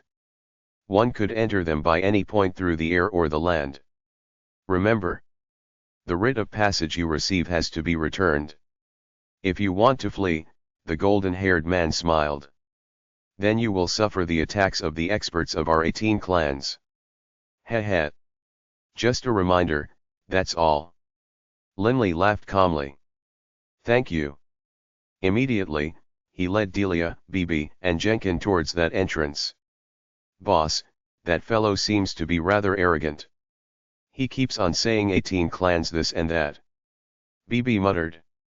Bibi, don't mind him. Linley himself knew exactly how powerful these 18 clans were. The Redbud continent has only a single amethyst mining area. This is an astonishing treasure site. You know how much an amethyst is worth. Can you imagine how many amethysts the Amethyst Mountains produce? Bibi was startled. Amethysts. Every single Redbud Castle and Black Sand Castle had a large amount of amethysts for sale, so many that one couldn't even count them all. The Amethyst Mountains, which produces an inexhaustible amount of amethysts, is truly a treasure site. The wealth of any of the 18 clans is far greater than that of the Boyd clans. Linley sighed in amazement. For the 18 clans to be able to monopolize this treasure site, the Amethyst Mountains, has to mean that they have the support of an Azura. And what's more, most likely there is more than just one Azura behind them. The Amethyst Mountains was the only amethyst production site within the Redbud continent, but the Redbud continent had nearly 20 prefectures. Which meant nearly 20 Azuras. If one just spent a little bit of time thinking about it, one would understand that the power of these 18 clans had to be so great that not even a 7-star fiend like Elkin, much less an ordinary high god fiend, would dare cause trouble for them. At the entrance to the Amethyst Mountains. All right, 20,000 inkstones. With a flip of his hand, Linley retrieved 2 long azurite strips. The lady dressed in the long black uniform casually brought out 4 identical-looking seals, giving one to each person in Linley's group. Thank you, Mr. Linley. Jenkins said gratefully. Actually, on the way over from the metallic life form, Jenkins had discovered that amongst Linley's group, the one who made the decisions was not the high god fiend, Delia, but rather it was Linley. Let's go. Linley flew directly into the air, heading alongside Delia and Bibi towards the foggy sea. The light of the blood sun shone down on the gently flowing sea of fog, creating dazzling colors and one beautiful scene after another. So beautiful. Delia laughed in a very happy manner. Linley, look at that. Delia pointed deeper into the fog sea, where tufts of white mist, under the light of the sun, formed winged horses that were galloping in the air. Vast and endless, it is so comfortable just looking at it all. Linley laughed. Let's go take a look inside. As he spoke, Linley began to fly deeper in, but right at that moment. The 4 of you, halt. A voice rang out. Linley's group of 4 came to a halt, puzzled. Turning, they saw a youth dressed in a black uniform armor fly over. Can it be that you don't know how dangerous this fog sea is? Why are you running rashly towards the fog sea? Danger. Puzzled, Linley pointed towards the others in the distance. Aren't there people in the fog sea already? As Linley saw it, if others could enter, then he should be fine to enter as well. In addition, those books he had bought regarding the infernal realm had given a brief description of the Amethyst Mountains. But of course, those books were not very thick, and they only devoted a few pages to each prefecture. Let me give you a warning. The youth said solemnly. The fog sea of the Amethyst Mountains is very bizarre. Visibility within it is very low. Generally speaking, gods only can see for 100 meters within it. Therefore, no matter what, within the fog sea, everyone will stay only in the outer reaches. If you are a god, you cannot enter more than 100 meters. Linley's group began to listen carefully. The youth said solemnly, everyone who goes in deeper, so deep that they can no longer see the outside, will never be able to come out again. Linley's group was greatly shocked. Unable to come out? BB called out in surprise. How is that possible? It's just white mist. Although visibility is low, if we fly in a straight line from within, why can't we fly out? You won't be able to fly out. The youth said solemnly. As long as you are within the outer perimeter of the fog sea and can still see the outside world, you will be able to fly out. But if you are unable to see the outside world, you'll be finished. Therefore, you must be careful when mining amethysts. Even if there are amethysts just 10 meters in front of you, no matter what, don't pass through into that dangerous region. As soon as you enter it, you won't be able to leave. The youth said solemnly. Linley frowned as he looked towards the large number of deities hovering at the borders of the distant fog sea, and he immediately began to understand. Right. If the fog sea wasn't dangerous, then these deities probably would have charged deep into it long ago to find more amethysts. Why are they still at the border then? Linley was now certain that the fog sea definitely did have dangers within. Remember, at all times, make sure you don't go into the forbidden area, even if there is a heap of amethysts hovering in front of you. Don't go in. The youth finished, then left. Linley, Delia, and BB looked at each other. They couldn't help but feel amazed at the marvels of nature. Delia, we aren't here to harvest amethysts, just to take a look around. Come. Let's go to some other places. Linley didn't care too much. He immediately led Delia and BB to fly around the borders of the fog sea, while Jenkin temporarily continued to follow Linley's group. Linley's group walked for a while. The captain's luck isn't bad. He actually discovered amethysts just now. I've been here 20 years, but I haven't found a single one yet. Hey, Olivier, have you gotten anything yet? At this moment, there was a small team of 10 or so people gathered together. His hair was black mixed with white, and his robe was gray. It was Olivier, who had also come from the Yulon continent. Olivier shook his head. Bad luck. Don't be discouraged. Come, let's go drink a few cups. My treat. Their leader, the captain, said with a laugh. The team flew towards the outer regions of the fog sea, drawing near the entrance, where a number of restaurants were located. Book 15, Priceless Treasure, Chapter 31, Blessing, Curse. Oliver's group had in total 12 people. They entered a restaurant, then headed to a corner of the restaurant and sat down at 3 round tables. Captain, you found an amethyst. Don't be stingy. Someone called out. Same old rules. The leader, the big bearded captain, laughed loudly. Each person a bottle of Norshan Yosi Shat. If you want to drink more, buy it yourself. Immediately, the big bearded captain called out in a high voice, Hey, hurry up. 12 bottles of Norsha. Norsha was a fairly good brand of wine. One bottle cost around 10 inkstones, while 12 cost 120. Generally speaking, whoever amongst them found an amethyst would invite others to celebrate with them. After all, mining amethysts was a matter of luck. If your luck was good, you'd find one every few days. If your luck was poor, 1,000 years could pass without one. Seizing the bottle of wine, Olivier took a gulp, but his forehead was faintly creased in a frown. Almost 30 years, but I haven't found a single amethyst. Olivier was very annoyed. Raising his head, he took another large gulp. After arriving in the infernal realm, Oliver's luck had been pretty good at the start. After reaching the level of God, he had managed to scrape up 10,000 inkstones to take the fiend trials, and had been lucky enough to pass, becoming a 1-star fiend. But who would have thought that he had failed on his very first mission? In addition, while fleeing wildly, he had become accidentally separated from his good friend Bachelor. Olivier had originally been traveling with Bachelor. After having worked hard to scrape up 10,000 inkstones to take the fiend trials, he had planned to accept missions, but he failed in his very first one. Thus, in reality, Olivier hadn't made any money at all. After having failed, his total wealth altogether was just a pitiful few hundred inkstones. Use a few hundred inkstones to return to a city? Impossible.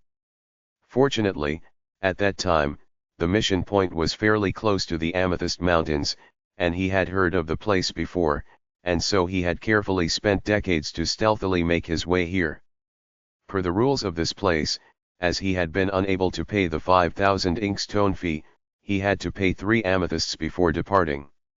Forget about 3 amethysts. I haven't even found one. It's been almost 30 years.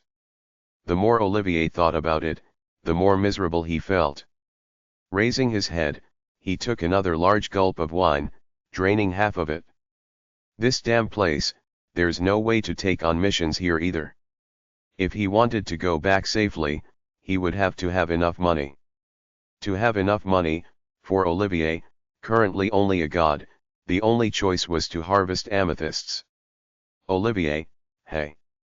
You aren't the only one to not yet find a single amethyst, you know.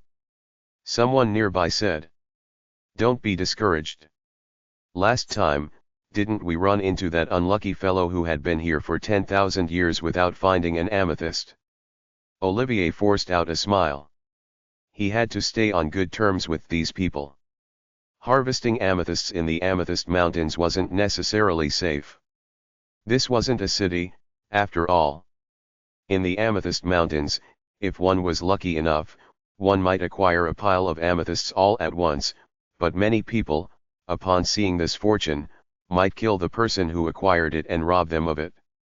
This was very normal. Thus, many gods would form into small teams. Oliver's group of 12 was one such team.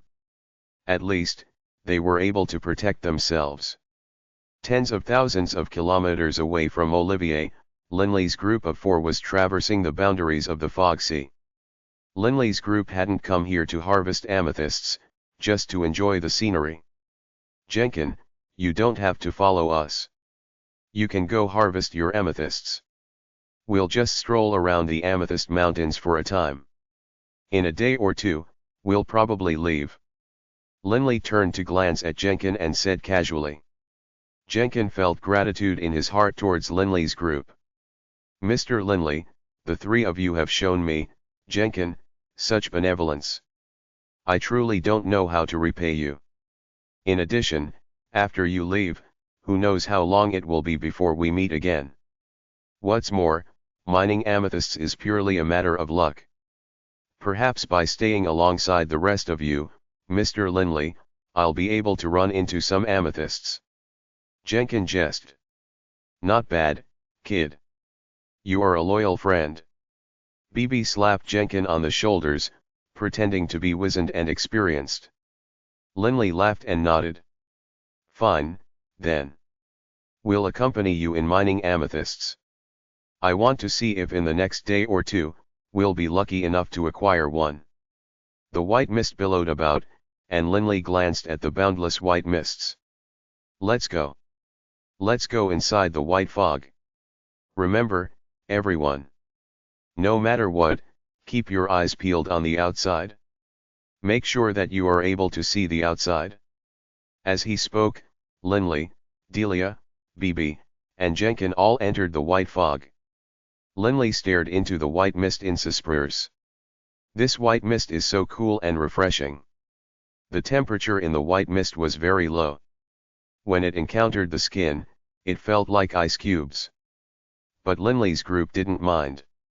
Boss. Hurry up. BB actually walked backwards into the mist, his eyes focused on the outside. I can still see the outside. Keep heading in, BB chuckled as he constantly flew backwards, and Linley and the other two naturally followed him in. Everyone flew very slowly. After flying only roughly 80 meters, Linley's group unconsciously came to a halt. Huh? How strange. Linley couldn't help but begin to frown.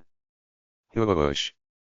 In the boundless white fog, there was a gentle sound of blowing wind, but although the sound of the wind was very quiet, Linley still felt his head begin to grow dizzy. Linley furiously shook his head, forcing himself to stay clear-eyed. Delia and BB were trying hard to stay clear-eyed as well. As for Jenkin, he was already beginning to grow dizzy and was unable to tell the directions. Linley immediately grabbed him while retreating slightly. Only now did Jenkin become clear-eyed again. Upon becoming clear-eyed, Jenkin was shocked. What happened just now? I thought I heard a whooshing wind sound, and then I felt the world begin to spin. I felt so dizzy. Jenkin felt shocked and terrified. This fog sea is extraordinarily bizarre. BB muttered in praise. Linley, we'd best be careful. We're just here to look around, not to harvest amethysts. Don't let anything happen. Delia pulled at Linley's hand as she spoke. Linley held Delia's hand and looked at the concern in Delia's eyes. After having experienced the golden magma pool, Linley didn't want Delia to be in any more danger again, and so he immediately laughed and nodded. Don't worry, we won't go any deeper into the fog sea. Hey, you guys. Suddenly, a muscular man with short jade hair flew over. Laughing, he said, you guys, be careful. Don't get trapped inside. You won't be able to get out. Excuse me, friend. Jenkins smiled as he spoke. I'm curious about one thing. Why is it that if one goes deep into the fog sea, one won't be able to come out? If I leave my clone outside while I go inside, since I can sense the direction and location my clone is in, shouldn't I be able to come out? Hearing this, Linley's eyes couldn't help but light up. His words made sense. If one's clone was outside, one wouldn't lose all sense of direction. There shouldn't be any problems. Hey, don't ask me, I don't know either. You can talk all you want, but reality is what matters. The jade-haired man pursed his lips and laughed. If you aren't afraid, you can place your clone outside and use your own body to go inside and test it. But in every case I've ever heard of, not a single person who went in has ever made it out alive, regardless of what method was used. The jade-haired youth, finished with his words, said, all right, you guys, best of luck. After speaking, the jade-haired youth flew off into the distance. Linley turned his head, once more staring into the boundless white mist. Suddenly, Linley was startled. Hey, that's, from afar, a ray of violet light flashed out, and Linley immediately moved over there. Sweeping out with his hand, he grabbed that ray of violet light. It was an amethyst. Linley couldn't help but laugh. He hadn't expected that he would be so lucky. Boss, is that an amethyst? BB immediately drew near as well. Right. Jenkin, here you go. Linley, with a flip of his hand, tossed the amethyst over to Jenkin. Linley already had a large number of amethysts. He wouldn't care about one or two. Jenkin knew that Linley was very rich. How could an ordinary person buy a metallic life form? Jenkin didn't waste any time with words, immediately storing the amethyst, then laughing, Mr. Linley, your luck really is excellent. As soon as you arrived, you acquired an amethyst. I've heard of people who've spent 1,000 years without finding one. That's only for people with bad luck. For those with good luck, they'll find one every few days. Linley said disdainfully. Boss, since your luck is good, I refuse to believe mine will be bad. BB's eyes were shining as he stared at his surroundings. I'm going to harvest amethysts as well. I'll try my luck also. Delia laughed. As Linley's group began to tour and explore the fog sea, Oliver's group had flown back to the borders of the fog sea once more. The 12 of them separated slightly, maintaining a distance of less than 100 meters. Everyone quietly waited for amethysts to fly out. Amethysts? Who knows how long it will be before I get one? Olivier was currently controlling his Divine Darkness clone by making it train. His Divine Light clone had already reached the God stage, but his Divine Darkness clone was still at the demigod stage. Olivier was hurriedly trying to increase the power of his Divine Darkness clone. The current level of Darkness-style Divine power I have is too low. Once it rises and becomes on par with my Light-style Divine power, with my fusion of Light and Darkness, how could any ordinary god be a match for me? Olivier thought to himself, while at the same time carefully inspecting the fog sea. The blood sun set. The violet moon rose into the skies. When night passed, the blood sun once more rose into the skies. A new day had arrived. During this entire day, Oliver's group of 12 had stayed in their original positions, virtually not moving at all. Those who came to harvest amethysts were all extremely patient. It was normal for them to wait up to 100 years or 1,000 years in the same location. Huh. Olivier looked suspiciously at a distant spot of violet light. Swoosh. A ray of violet light rapidly flashed towards Olivier. Olivier was instantly overjoyed, and almost immediately, he charged forward. After having been in the fog sea for nearly 30 years, Olivier knew what the safe distance was. The others were all farther away from the violet flash. How could they get there faster than Olivier? Is that? While drawing closer, Olivier found himself stunned. It wasn't a single amethyst flying towards him, it was an entire collection of amethysts, fused tightly into a dense cluster, a small pile of amethysts. There has to be at least 10,000 here. Olivier was stunned. In the fog sea, it was true that occasionally, a pile of amethysts would fly out. There had even been cases of 1,000,000 amethysts flying out all together in one clump. However, that had caused a massive slaughter to erupt. After all, 1,000,000 amethysts represented billions of inkstones. To gods, this was an enormous fortune. So many amethysts. With a wave of his hand, Olivier collected all of the amethysts into his interspatial ring. In the moment he stored it, he became clearly aware of the number. There was exactly 18,000 amethysts, worth over 100 million inkstones. This was a true fortune. I hope no one else noticed. Olivier prayed silently. But when Olivier turned his head, he felt shock in his heart. Because those 11 people were staring at him. Olivier, your luck wasn't bad. The captain pursed his lips and grinned. Although I couldn't see exactly how many there were, I expect there were at least over 10,000. The finder gets a share, but shouldn't you take it out so we 12 brothers can divide it equally? Oliver's face changed. 12 people divide it equally. This was something he had gotten himself. Olivier ground his teeth. How about this? Each of you can get 800 amethysts. The rest are mine. You also know that there were roughly 10,000. With 12 people, I shall get just a bit more. No need for you to divide it up. Remove the blood binding on your interspatial ring and let us inspect it, and then we can divide it up. Immediately, some spoke out. Remove the blood binding. Olivier understood in his heart. The people of the infernal realm wouldn't truly be so fair. All right, Jenkin. No need to accompany us any further. You've already accompanied us so far. Continue with your amethyst harvesting. We'll leave now. From not too far away, a voice rang out.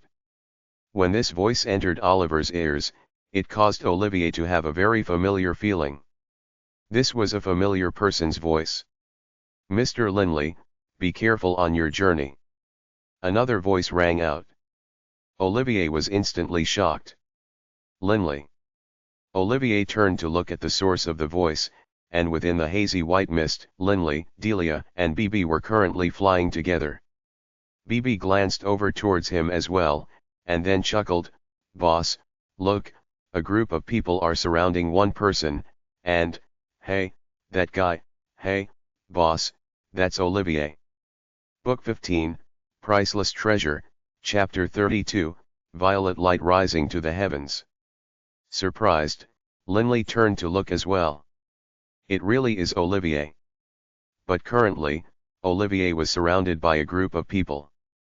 Sweeping them with his gaze, Linley felt quite calm.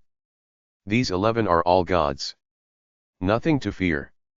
However, why are they all staring at Olivier?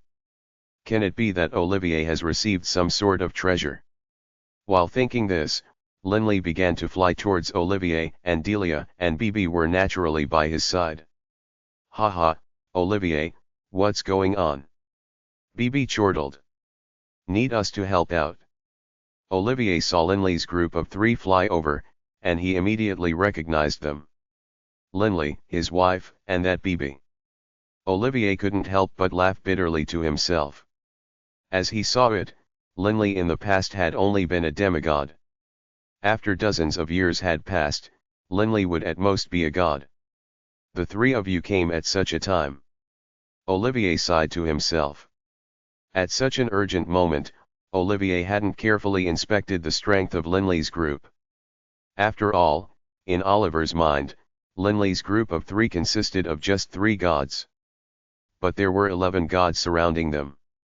The 3 of you. Suddenly, a god came to stand and block in front of Linley's group. "This affair is between us and Olivier. The 3 of you had best leave." Suddenly. Swoosh. A figure flashed by, and a blurred leg shot out like lightning, smashing viciously against the chest of that god. The ribs splintered and caved downwards, while that god was knocked flying deep into the fog sea like a sandbag. It must be understood, that was the fog sea. One couldn't enter the fog sea beyond the danger area. That kick sent him flying dozens of meters, but at the critical moment, that god immediately let out a furious roar and forced himself to come to a halt. "You!" The god pointed angrily at the straw hat wearing Bibi. "Me what, me?" Bibi stared at him, then barked back. "Me and my boss were flying over, minding our own business, when you suddenly blocked our way. Who else was I supposed to kick besides you? Punk, I showed mercy just now. Otherwise, I would have kicked you to death with one kick." The 11 gods couldn't help but feel enraged, and yet at the same time, they felt shock as well. Bibi's kick had simply been too fast. Although it was at a close distance, the man hadn't been able to block at all. Actually, Bibi himself was naturally talented at the shadow-shaped doppelganger technique, and he was also a divine beast god Ada Rat, with an extremely powerful body and who was naturally fast. "Aren't the 3 of you going a bit too far?" The leader, their captain, said. Linley and Delia didn't speak, but Bibi glanced sideways at him. "Too far? Can what I did be considered going too far? I was actually extremely courteous just now. If I really wanted to go too far, do you think any of you 11 would still be alive?" Bibi swept his gaze across the 11, as though looking at 11 prey animals. "Captain, that woman is a high god fiend." A divine sense suddenly rang out in the captain's mind. High god fiend? The captain was greatly shocked. Because it was clear from the manner in which Linley's group had flown over that Linley was the leader, many of them hadn't paid attention to that seemingly fragile woman. But when they carefully inspected her, they discovered that they couldn't sense any aura from Delia at all. A high god. And a high god fiend. Not just the captain, the others discovered this as well. "Hey, how come you all went mute?" Bibi, as a divine beast god Ada Rat, was naturally filled with savagery and battle lust. He was hoping for a good fight, and he stared viciously at the 11. "Didn't you guys say I was going too far? Kman, I'll show you what going too far really means. No need. The captain immediately called out, while at the same time, the look on his face turned humble. Huh. BB glanced at him. The captain forced out a smile. Since the three of you know Olivier, we won't disturb Olivier in the midst of his reunion with you. And then, the captain looked at the others. The 11 gods, as though by tacit agreement, immediately flew away at high speed. In the twinkling of an eye, only Linley's group and Olivier remained. They fled really fast. BB pursed his lips as he spoke. Olivier was greatly shocked. They fled. That pile of amethysts, to gods, was very enticing, as Olivier well knew. 3 mere gods definitely couldn't make 11 gods flee. Olivier swept BB, Linley, and then Delia with his gaze. Olivier was greatly shocked. This Delia, she has actually become a high god. Olivier, long time no see. A warm, gentle voice rang out. Linley, Delia, and BB flew towards Olivier. Olivier, it seems as though you're in pretty sorry shape. BB teased. Olivier recovered from his astonishment. His face filled with gratitude, he said, Linley, I truly do need to thank you this time. If it hadn't been for you, I really would have been in trouble this time. Olivier knew very well that if it hadn't been for Linley's group, the other 11 definitely would have attacked. At this point, he had only reached the god level in his divine light clone. In terms of power, there were some amongst the 11 who were more powerful than him. Can it be that you received a priceless treasure, causing them to feel greedy and so join forces against you? Linley asked. Thinking of this, Olivier let out a low sigh. Just now, suddenly, a pile of amethysts flew out from the fog sea. This is an enormous fortune. However, blessings and disasters come together. I acquired this pile of amethysts, arousing their murderous intent. Linley nodded in understanding. Linley suddenly thought of a person. Olivier, you know Bachelor, right? Bachelor? You met him. Olivier was overjoyed. How is Bachelor doing? He should be doing better than me. During our last mission, we were separated. Seeing the look on Oliver's face, Linley understood that Bachelor and Olivier definitely were on very good terms. He is dead. Linley said directly. Dead. Olivier was startled. Linley let out a low sigh. Roughly 20 years ago, the two of us accepted the same escort mission. We got to know each other during the mission. However, while escorting, we suffered an ambush from an expert, and Bachelor was struck by an attack and killed. Linley still clearly remembered the scene of how Bachelor had been smashed to death by a boulder. Now, thinking back to it, it all seemed a matter of course. That volcano titan was Fusro, an ultimate expert with the power of an Azura. Using some boulders to kill gods was simplicity itself. Olivier was silent for a moment, then let out a low sigh. Yet another one dead. Linley, Delia, and BB's hearts trembled. Although this phrase, yet another one dead, was a simple one, this phrase contained within it many stories, which they could easily imagine. The infernal realm is a place of survival of the fittest. Battles and slaughters are normal in the infernal realm. Linley said. From the smallest tribes and bandit groups to the most powerful 6-star fiends, 7-star fiends, and even Azura-level experts, struggles continue unabated. Right. Survival of the strongest. Olivier nodded. Linley, the three of you seem to have done much better than me in the infernal realm. Olivier laughed. He had also noticed the fiend medallions on their chests, and knew that Delia was a high god fiend. However, what are you doing here? Olivier didn't believe that Linley's group was here to harvest amethysts. We helped someone on the way over, so we brought him here. At the same time, we wanted to do some sightseeing in the Amethyst Mountains. I've heard that the Fog Sea is extremely beautiful and is one of the great marvelous sights of the infernal realm. Linley laughed. You came here for sightseeing. Olivier didn't know what he should say. When even staying alive was a problem for a person, one would force himself to come up with ways to grow stronger. Only when one was in no danger would one think about sightseeing. Just based on the fact that Linley had come from sightseeing, Olivier was certain that Linley's life was a rather leisurely one these days. Right. The scenery here really is excellent. Olivier could only agree. Huh, what's going on? Linley turned his head, puzzled. From afar, violent energy ripples were spreading out. Delia, Bibi, and Olivier all looked over. Even angry roars could be heard coming from there, as well as bellows. Kill that white-robed punk. He has a pile of amethysts. That roar rang out from afar. Instantly, many people nearby were drawn forward. Everyone, quick, kill that white-robed punk. Ah, it was seized by the red-robed guy. From afar, angry roars continued unabated. In an instant, over 1,000 people flooded over, causing utter chaos. Even Linley's group of 4 was shocked. A pile of amethysts. Oliver's expression was rather priceless. He himself had acquired a pile, after all. Come, let's take a look. Bibi said eagerly. Linley nodded. Most of the people here harvesting amethysts were gods or demigods. His power was enough to not fear the likes of them.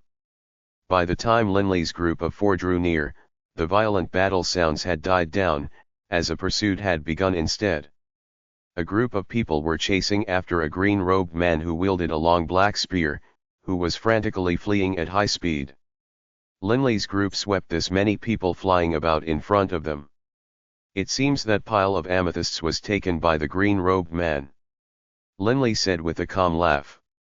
It really is quite insane. Bibi muttered. It's just a pile of amethysts. Is it worth getting so worked up?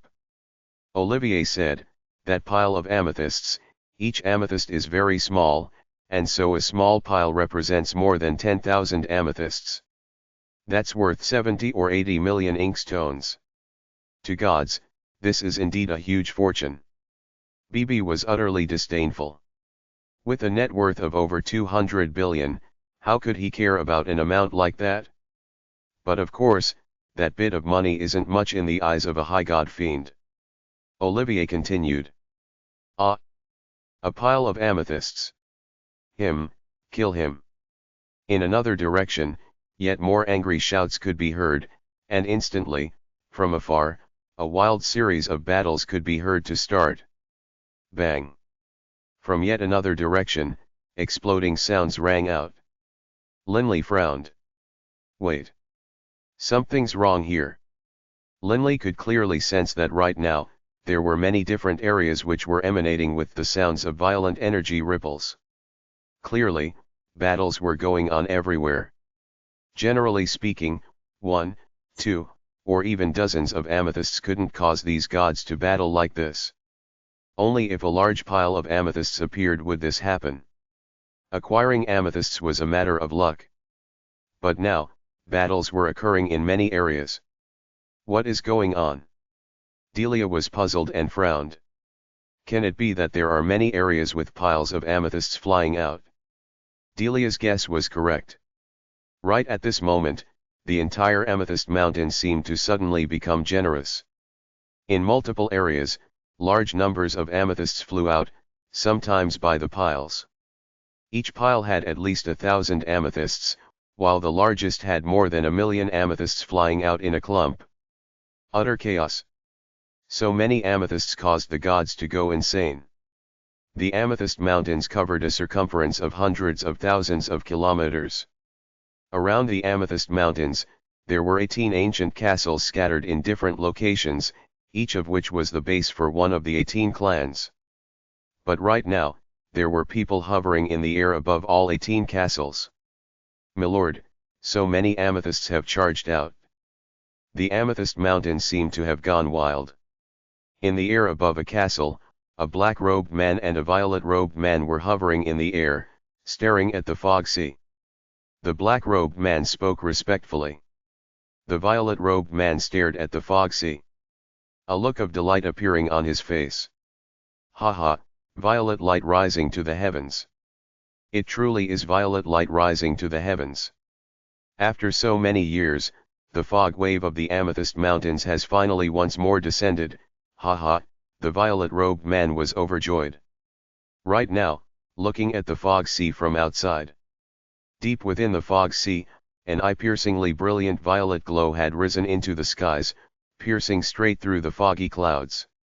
It was incomparably dazzling. Rumble. The fog sea covering the entire Amethyst Mountains suddenly exploded wildly, crashing outwards in every direction like bellowing waves. In but the blink of an eye, the wild waves violently expanded by nearly 10 kilometers, expanding all the way outwards until they nearly reached those 18 castles. As for those people who had originally been at the borders of the fog sea harvesting amethysts, they weren't able to react at all before being devoured by the fog sea. Book 15, Priceless Treasure, Chapter 33, The Strange Fog Sea. The fog sea had a circumference of hundreds of thousands of kilometers. It must be understood that Linley's homeland, the Yulon continent, had a circumference of only 30,000 kilometers. It was less than a tenth of the fog sea in size. The people who had been originally harvesting amethysts at the borders of the fog sea, altogether, were over 100 million in number. But of course, 100 million deities, in the vast, endless infernal realm, was nothing at all.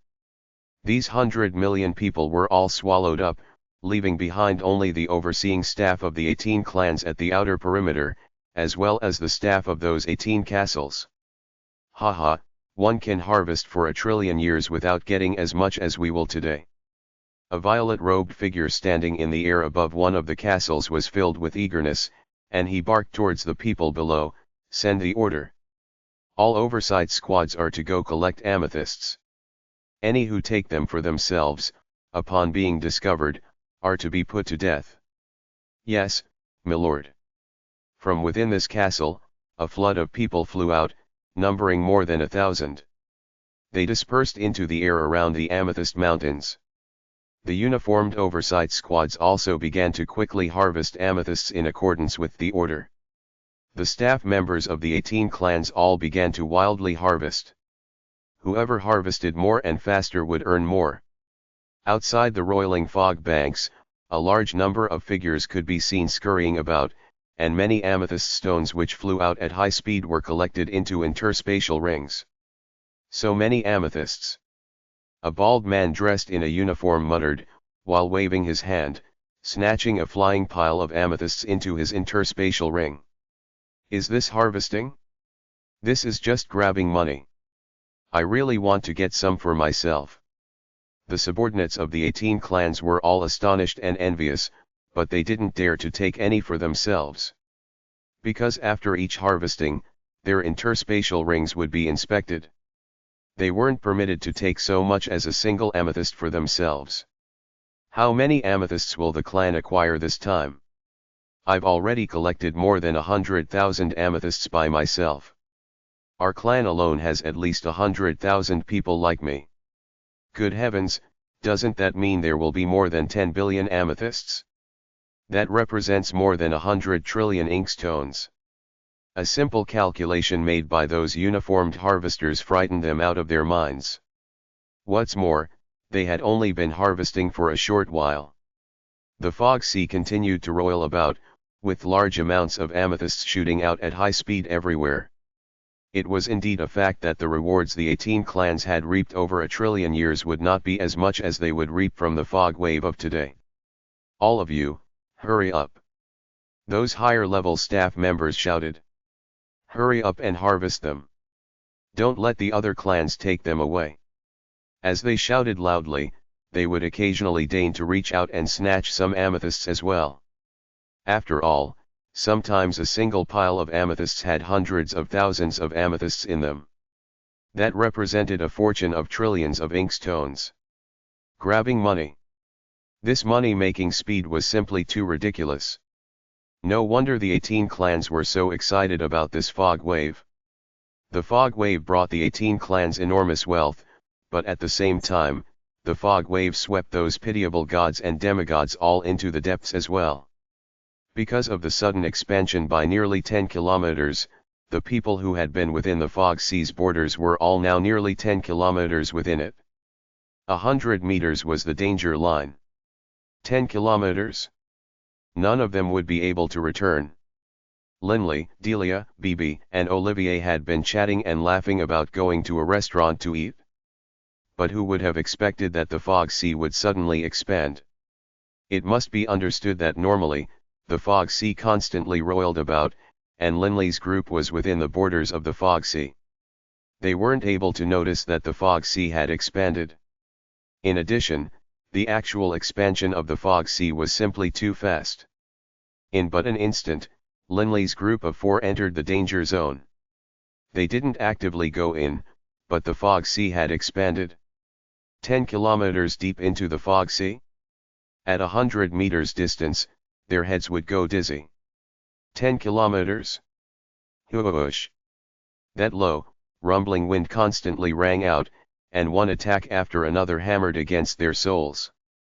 Most gods, upon falling into this environment, would immediately have their minds turn chaotic, but as Linley has a soul-protecting sovereign artifact, he was able to remain clear-minded. Linley had trained for 20 more years after parting with the volcano titan, Fusro. During these 20 years, Linley had refined a large amount of amethysts and further strengthened his soul, while at the same time he had worked diligently to repair the flaw in the soul-protecting sovereign artifact. By now, the strength of the patch over the flaw was excellent. What's going on? Linley fought to stay clear-minded. Boss, my head feels miserable. Bibi frantically shook his head. However, I can still maintain my awareness. Bibi suddenly closed his eyes, then opened them again, trying to keep himself awake. Linley turned and saw that although Bibi had been able to maintain his clear-mindedness, Delia and Olivier. Although Delia had reached the high god level, Delia didn't have a soul-protecting divine artifact, and what's more, she had fused with a divine spark to become a deity. Although she had absorbed some golden soul pearls, under the attack of the strange sound of the wind, she was beginning to turn woozy. Linley, my head hurts, Delia forced out a few words from her lips. Linley immediately grabbed Delia by the hand. He understood what Delia was going through. In this sort of environment, staying clear-minded was already very hard, much less using divine sense to speak. Delia was only just barely able to say a few words. Even her eyes were occasionally clear, occasionally lost. Boss, Olivier has lost consciousness. Bibi grabbed Olivier by the hand, afraid that Olivier would drift away from their position.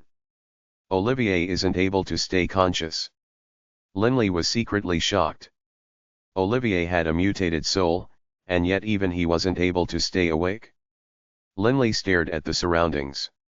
The visibility within the fog sea was very low, and Linley's group was only able to just barely see past 100 meters. Linley forcibly suppressed his dizziness as he looked around himself, but no matter where he looked, all he saw was white fog. Boss, there's white fog everywhere. We can't see the outside. Bibi called out in alarm. Linley couldn't help but think back to what that person had said when they had arrived: if you go so deep in as to be unable to see the outside world, you won't be able to leave. Boss, will we be unable to leave? Bibi also suppressed his dizziness as he spoke. Bibi had a soul-protecting divine artifact. Although its level wasn't as high as Linley's, at least Bibi's soul-protecting divine artifact was an undamaged one. Unable to leave. Linley's face suddenly changed. Bibi, have you realized that something's wrong? Wrong. Bibi didn't understand. Haven't you noticed that even if we don't use our divine power to control our bodies, we still won't land? Linley said. Just now, Olivier had been unable to stay conscious, and yet he was still floating. This was because this area had no gravity at all. There really is no gravity. BB immediately realized. Linley ground his teeth, forcing himself to ignore the pain and sense the strength of the wind around him. All I can feel is that there are surges of wind gently pushing us around, constantly drawing us in. Linley pointed towards their front. If we don't resist, we will probably enter the dangerous area. Therefore, we need to move towards the opposite direction. Linley said. Boss, the direction of the wind just changed. BB suddenly called out in alarm. Indeed. The direction of the wind was chaotic and disordered. Sometimes it would be here, other times it would push there. This immediately caused Linley and BB to feel stupefied. Swish. Suddenly, a violet light flashed over. Amethysts. BB reached out, storing the violet light into his interspatial ring. Boss, this pile of amethysts, although not large, has at least several thousand within it. Linley didn't care about amethysts. He was pondering how to leave. Linley's face suddenly turned ashen. No one who has entered the fog sea has ever been able to leave. If one really was able to so easily exit the depths of the fog sea, there probably would have been an entire pile of high gods harvesting amethysts within it, but even those 18 clans just quietly wait outside. Clearly, this is a place where you can enter but cannot leave. Linley immediately deduced this fact. But this deduction caused Linley to feel miserable, because the strange wind sounds were still causing Linley's head to feel woozy and extremely painful. BB, forget about everything else. Let's charge straight in front. Linley ground his teeth. At this time, nothing else mattered. All right. BB nodded. Immediately, Linley held Delia's hand while BB pulled Olivier along. The two headed straight forward. The white fog was hazy, and there was no gravity. Linley's group wasn't even able to determine where up and down was, much less the 4 cardinal directions. They could only blindly charge forward. Amethysts. From afar, some more amethysts flew out. When they drew near Linley, Linley waved his hand and drew in the amethysts, immediately storing 10 amethysts into the coiling dragon ring while the rest were stored into his interspatial ring. The coiling dragon ring instantly refined those 10 amethysts. Hey! Linley's face revealed a hint of delight. I didn't expect that while absorbing soul essences, the wooziness would weaken. However, after flying for a while, the whooshing wind came to an end. We finally flew out of that strange area. Linley and BB all had small smiles on their faces, while at this moment Delia and Olivier woke up as well. Linley, what happened? Delia asked. Just now, even thinking was difficult. The surrounding area is all white fog. I can't see the outside. Delia was shocked as well. As they were speaking, Linley's group flew several dozen more meters. Suddenly. Bang. Very suddenly, a terrifying gravitational force enveloped them. This gravitational force was applied to every part of their body, including their blood vessels, heart, and even soul. Linley, Delia, BB, and Olivier all suddenly suffered this terrifying gravitational force. For a moment, they were stunned. At an astonishing speed, the 4 of them were all drawn deep into the fog sea. Moments later, the 4 regained consciousness. This is the supergravity field. Linley hurriedly said through mental messaging.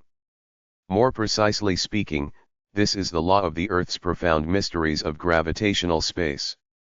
This sort of gravity was simply too ridiculous.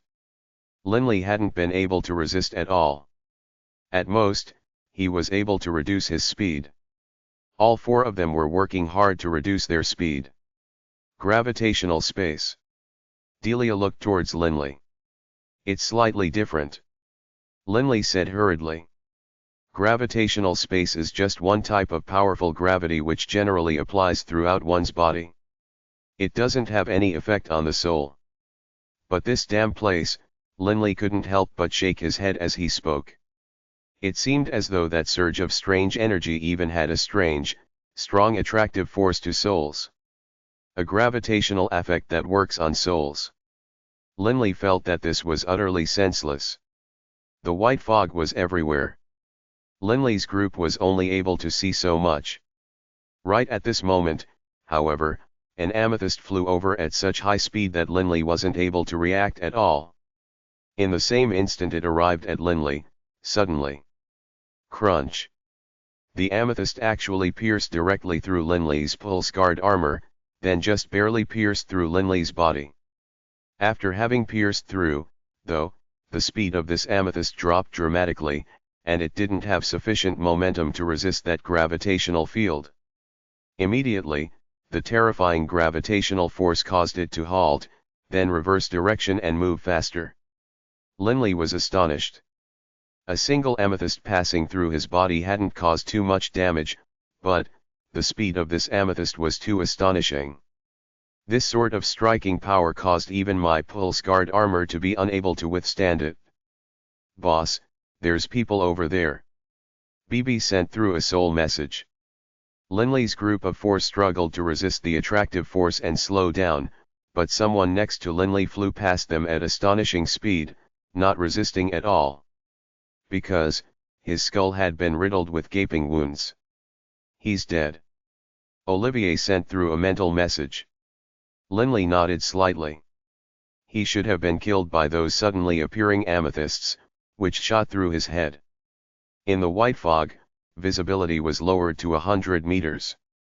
Given the astonishing speed at which the amethysts shot out at, capable of resisting that gravitational effect and also piercing through the pulse-guard armor, not even Linley was able to react in time. Linley was lucky. He had been struck in the chest. But the other person had been struck on the head by a pile of amethysts, instantly dying. "Delia, behind me." Linley immediately barked, while at the same time dragon forming. "Olivier, you hide behind me as well," BB said. Linley's face was grave. This fog sea was an extraordinary place. First, that bizarre wind, which should have been present within the chaotic region, but now it was the gravity region. The gravity was so powerful that not even high gods were able to resist it. More importantly, both of these regions were able to affect the soul. The place where amethysts are formed. How many secrets are contained within these amethyst mountains? Linley was puzzled, but suddenly Linley's face changed dramatically. Amethysts. From afar, a fairly thick ray of violet light appeared, instantly striking towards BB's body. Book 15, Priceless Treasure, Chapter 34, High God. Within the fog sea, Linley's group of 4 was flying at high speed. They were still only able to just barely see within 100 meters of themselves. This ray of violet light's sudden appearance caused everyone to be alarmed. 100 meters distance, at the speed the violet light traveled, was not enough to allow one to dodge. Boom! A low, rumbling collision sound. The violet light smashed viciously against BB's waist, and BB was knocked flying backwards. This fairly thick ray of violet light was actually an entire pile of amethysts, and the collision force from the pile of amethysts actually caused BB to temporarily hurtle downwards at high speed, pulling away from Linley's group. Olivier had been right behind BB, but BB had smashed right into him. This sudden collision caused Oliver's body to shudder and a hint of blood spurt out from his lips. BB. Linley and Delia both turned to look. BB was holding his stomach. Following the gravitational pull, he flew back towards them, and Olivier did the same. They came to a halt alongside Linley. Baring his fangs, BB pursed his lips and said, "Boss, the striking power of those amethysts really is quite strong. It smashed straight into my stomach. Ouch." Olivier wiped away the blood from his lips in astonishment. Just now, that amethyst had easily pierced through Linley's body, and what's more, it had been traveling at such speed despite the gravitational pull. One could imagine how astonishing the speed was. And yet, an entire pile of amethysts had struck onto BB's stomach, but hadn't harmed BB at all. BB had only been knocked into Olivier, and yet the force of that collision had caused Olivier to vomit blood. One could imagine how powerful the concussive power of those amethysts were. Linley actually laughed and joked, "Bibi, your belly hurt for a moment, but you got an entire pile of amethysts out of it." Linley naturally knew how powerful Bibi's defense was. Olivier stared in astonishment at Bibi. "Bibi, the striking power of those amethysts was so great, and yet you..." Bibi delightedly raised an eyebrow. "What, is it so strange? Are you kidding? Don't you know who I am? I'm Bibi." "Hey, Olivier, who told you to stand over there? Hurry up and get behind me." Bibi suddenly barked. After having seen what happened just now, Olivier understood how powerful Bibi was, and he immediately moved to stand behind Bibi. Linley and Delia were in a line, while Bibi and Olivier were in a line. In the boundless fog sea, Linley's group was unable to truly resist the gravitational force. All they could do was allow it to carry them in deeper. "Mountain peak!" Bibi cried out in surprise. Linley turned his head. Indeed, an entire mountain peak was smashing towards him. A mountain peak smashing towards him. Linley suddenly twisted his body, managing to force himself to one side. "Hey, how did I dodge this?" Linley was rather surprised. If it had been amethysts shooting at him, he wouldn't have been able to resist at all. But Linley instantly realized. This mountain isn't moving. We arrived at the Amethyst Mountains. So we were dropping this entire time. Linley only now realized what direction they had been going in. Under the pull of the gravitational force, Linley's group brushed past the mountain peak and continued to drop at high speed. This astonishing gravitational force caused all of them to drop astonishingly quickly, and the further down past the mountain peak they went, the vaster the mountain became. Linley suddenly, clearly noticed a large mountain rock flash past his eyes. No time to dodge. Bang! Linley's group smashed straight into this mountain boulder, halfway down the mountain. Although they had smashed into the mountain, the astonishing gravitational force still dragged down at them. The four were sent tumbling downwards by the gravity. As their bodies continuously rolled downwards, Linley felt dizzy, especially after his head had hit the mountain rock. "Delia!" Linley immediately grabbed the downwards tumbling Delia, while at the same time he viciously clawed at a protruding mountain rock, fixing himself onto the mountain. Bibi immediately grabbed a mountain rock as well, no longer rolling downwards. As for Olivier, he continued to roll downwards, quickly disappearing. "Pant, pant." Linley panted a few breaths, then raised his head to look at Bibi. "Bibi. Where's Olivier? He fell down." Bibi said hurriedly. "I didn't have the chance to catch him." Linley turned his head to glance at Delia. Delia wasn't injured either. Only now did Linley calm down and look at his surroundings. At the moment, the three of them were halfway down this mountain, and the area around them was covered in white fog. Linley's group couldn't see the bottom of the mountain at all. Olivier probably fell down into the bottom. Delia said. "Let's go down. Down. Let's go down." Linley could still sense that astonishing gravitational force. "Be careful. The gravity is too powerful." However, the stones of these amethyst mountains are sturdy as well. Linley gripped the protruding stone and sighed in astonishment as he spoke. The rocks of the entire amethyst mountains were all a dark red color. Previously, when Linley had smashed head-on against the mountain rocks actually hadn't shattered. "Linley, look. Amethysts." Delia laughed. Halfway down the mountain, there were 1 or 2 amethysts scattered about as well. "This place is the Amethyst Mountains. Naturally, there's many amethysts here," Bibi muttered, while at the same time punching hard against the mountain rocks. The dark red mountain rocks only shuddered, and a small crack appeared. Bibi stared in astonishment. "My full force punch wasn't able to smash it apart." As he spoke, BB withdrew that black dagger with a flip of his hand. Crackle, the black dagger forced its way down into the rock, cutting a large scar into the stone. Within the rock, aside from the dark red stone debris, there were scattered amethysts as well. So there's actually amethysts within these rocks. BB laughed. And then, he shook his head. Only, it's so complicated. My dagger can even break through high god artifacts, but this rock, I was only able to chop a chunk of it off. What's more, the amethysts are embedded into the rocky fragments. Getting them out will be complicated. Let's go. Forget about the amethysts. Let's go down first. Linley led them downwards. The amethyst mountains were completely covered by white fog. However, the outside world had never been able to know what the true appearance of the amethyst mountains was like. This was because no one who passed into the fog sea and entered the amethyst mountains had ever been able to escape. Linley's group was currently walking on the amethyst mountains, and had even arrived at the base. It seems the white fog is thinner here, BB said, looking around himself. The density of the white fog at the base of the mountains was lower. Linley's group was now able to see to a distance of 200 meters. Olivier. Linley immediately saw that nearby figure. BB, Delia, let's go over. Olivier was currently looking around in concern.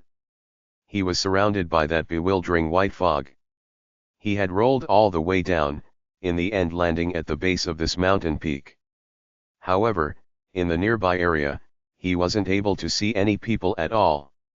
All he could see was some blood-stained corpses, their bodies shattered from the fall. Best to wait here for Linley and them. Olivier didn't run about wildly. After all, the area around him was covered with white fog. If he ran about, he would very possibly be separated from Linley's group. Olivier. Linley's voice rang out. Olivier felt a surge of joy in his heart. He immediately turned and saw Linley's group of 3 running over. In this damnable place, being together with friends and helping each other made one feel more confident. Why aren't there any others here? BB looked around as well, saying in a disdainful manner. Don't be impatient. Linley laughed. Swoosh. Suddenly, from above, multiple figures descended at high speed. Bang. Bang. These multiple figures didn't stop at all, smashing viciously against the ground with a hollow, deep thudding sound. One could imagine how strong the collision force was. Linley's group of 4 looked at these 5 newcomers. BB covered his mouth, beginning to laugh. The 5 of them had fallen in terrible condition. Even their faces were scratched open. The 5 woke up after a while. Then hurriedly began to use their divine power to repair their wounds while rising to their feet. Did the 4 of you enter from the outside as well? The leader of the 5, a green-haired man, spoke out. Of course we came from outside. BB laughed as he responded. Just like you, we fell down from up above. However, we were a bit better off than you. We weren't so unlucky as to smash into the ground. As he spoke, BB continued to cover his mouth and laugh. The 5 couldn't help but have awkward looks appear on their face. BB. Linley couldn't help but bark out. BB was simply too talented at causing trouble. However, the 5 weren't too angry either. In this strange place, it was better for everyone to remain united. They, too, had discovered that Delia, a high god fiend, was present. Their attitude naturally became all the more friendly towards Linley's group. Linley glanced at the surrounding area. Let's go. We can't always stay here.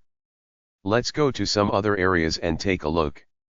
Linley's group of 9 began to walk through the Amethyst Mountains. In but a short while, they encountered over 100 people. Everyone had entered from within the fog sea. Naturally, they formed into a unit. This small unit was actually led by Delia. Because, Delia was the only high god. This grand group of 100+ people carefully made their way through the Amethyst Mountains. The gravity here really is powerful. Even walking is so difficult. A voice came from behind. It really is weird. Even the gravitational space of a high god would at most be at this level, but this gravity is in effect throughout the entire Amethyst Mountains. That's weird. Even the most powerful of high gods can't set up such an enormous, large-scale gravitational space. A conversation was going on in the rear. Walking in the front, Linley agreed. This sort of gravity truly was too astonishing. Huh. Linley's face changed. Everyone, halt. Linley said loudly. Immediately, the 100+ people came to a halt. What's going on? A question from behind. But Linley just looked up ahead. In front of them, two figures could be seen. Just now, those two figures had flown past them, but when they reached a few dozen meters away from Linley, they suddenly came to a halt. So fast. Linley was secretly surprised. Under the gravity of the Amethyst Mountains, they are still able to travel so quickly. These two are very powerful. The two hesitated a moment, then began to draw near. The two both wore long black robes. Only, one of them was a man with long silver hair, while the other was a woman with long brown hair. You came from the outside world. The brown-haired woman said coldly. High God. Linley's group was astonished. There were virtually no high gods amongst the amethyst harvesters. However, the two in front of them were actually both high gods. Linley was secretly startled. Who are these two people? The brown-haired woman and the silver-haired man were both studying Delia, especially upon seeing the fiend medallion on Delia's chest. Immediately, the brown-haired woman said, My name is Garland Giolan. I don't know who this high god fiend is. My name is Delia. Delia said with a smile. The silver-haired man laughed as well. Delia, hello. My name is Jared Giolota. The Amethyst Mountains are extremely dangerous. Since you, Delia, are a high god fiend, how about you join with us? With the three of us joining forces, the chances of us staying alive will be higher. Staying alive?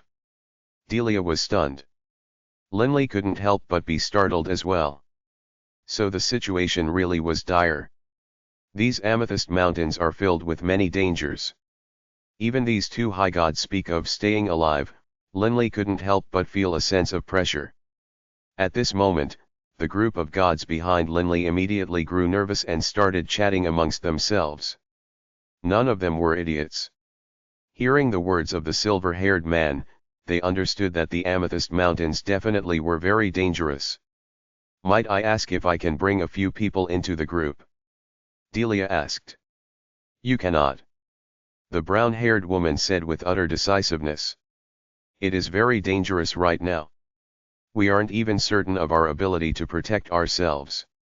How can we take on these additional nuisances? Delia, hurry up and choose. If you are willing to join us alone, with the three of us joined together, we should be able to survive this crisis. No need. Delia shook her head and refused politely. The two high gods couldn't help but be stunned. Traveling with them, the only thing that will happen is that they will slow you down. They will be your doom. The silver-haired man, Jared, said hurriedly. Hey, why all the pointless chit-chat? Bibi barked unhappily. So what if she doesn't join you? The silver-haired man couldn't help but glance at Bibi. There's no need. Thank you for your good intentions. Delia said in refusal. The silver-haired man and the brown-haired woman glanced at each other, shaking their heads. If you aren't willing, then forget it. I just want to warn you of one thing. The brown-haired woman looked at Delia. Beware the amethyst beasts. After speaking, the brown-haired woman and the silver-haired man immediately flew away at high speed, instantly disappearing into the mist. Book 15, Priceless Treasure, Chapter 35, Amethyst Beasts. The brown-haired woman, Garland, and the silver-haired man, Jared, flew away side by side at high speed. That Delia is truly an idiot. Jared cursed softly. A venerable high god fiend who spends her time with a group of gods and is unwilling to leave them. She is absolutely looking for death. Enough talk. That Delia wants to die. What can we do about it? Garland shook her head. What's more, it's hard to say if even we ourselves will be able to endure this crisis. Let's hurry up and go far away from those monsters. Jared seemed to have just remembered the monsters as well. He couldn't help but shudder, then hurriedly said, "Right, let's hurry up and leave." The two increased their speed still further. Linley's group of people was currently in a state of chaos. Just now, those two high gods said that the Amethyst Mountains are very dangerous. Are we going to actually keep going forward? As I see it, let's not run about wildly. Let's halt here. Just because we don't run about, does that necessarily mean we'll be safe here? Didn't you see those two high gods run away? If it was safe here, why wouldn't the two high gods stay here? Linley was currently frowning as he stared into the white fog. Amethyst beasts? Those two said beware the amethyst beasts. Even high gods are so frightened of them that they flee. Then Linley turned to look at Delia, Bibi, and Olivier. Let's separate from this group of people. Olivier said. If we stay with them, we'll have a great deal of trouble. Linley turned to look at those people. Mr. Linley, are you going to abandon us? Immediately, someone spoke out. Lord Delia, we are all under your command. No matter what, don't abandon us. Lord Delia. These gods and demigods were afraid that Delia would leave. If she did, who then would protect them? With the high god fiend by their side, they would feel safer. Shut your mouths. Bibi snarled at them. Quiet down. In the infernal realm, when a lethal crisis had descended, who would be so bored as to waste time protecting others? Why are you shouting towards us? You are just a god. On what basis are you causing such a ruckus? Many people looked at Bibi unhappily. Bibi was instantly enraged. Quiet. A low growl rang out. Everyone turned to look at the speaker. It was Linley. Linley was currently frowning as though trying to hear something. These gods and demigods slowly began to hear a low, growling sound, but the sound was very weak. But moments later, the growling sound grew stronger. Clearly, some monsters were drawing near at high speed. Beast growls. Many people began to feel astonished. Linley immediately sent out with his divine sense, Delia, Bibi, Olivier, let's flee. As Linley spoke, he immediately began to flee, and Delia, Bibi, and Olivier didn't hesitate, immediately following Linley and flying at high speed. Follow Lord Delia. Immediately, people began to call out while chasing after them. The 100+ people nervously began to gallop forward at high speed from behind. However, Linley's group of 4 were extremely fast. Despite the astonishing gravity, Linley and Bibi's tough bodies were able to resist the gravitational pull while still running at high speed.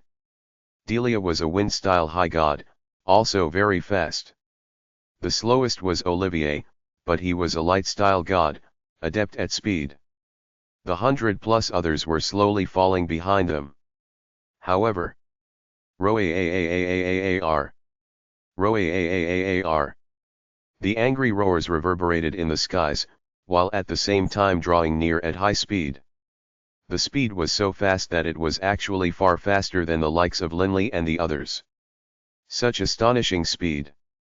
Linley felt greatly shocked. The monster, when running, actually was causing the earth to tremble. Those powerful earth vibrations caused his heart to grow panicky.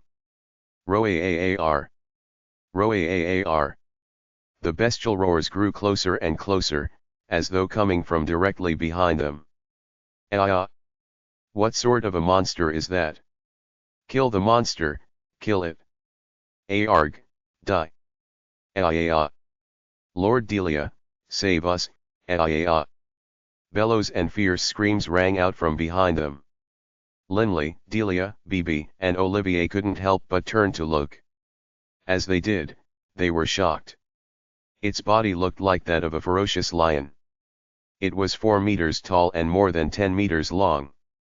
This ferocious beast's entire body was made out of metal and stone, and its entire body glistened with a violet light.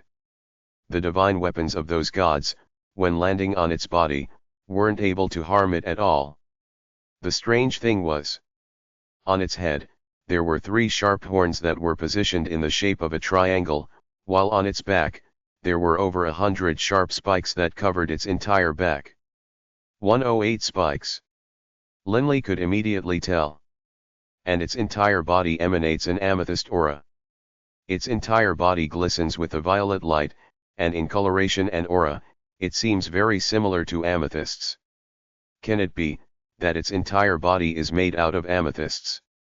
While fleeing, Linley was guessing to himself.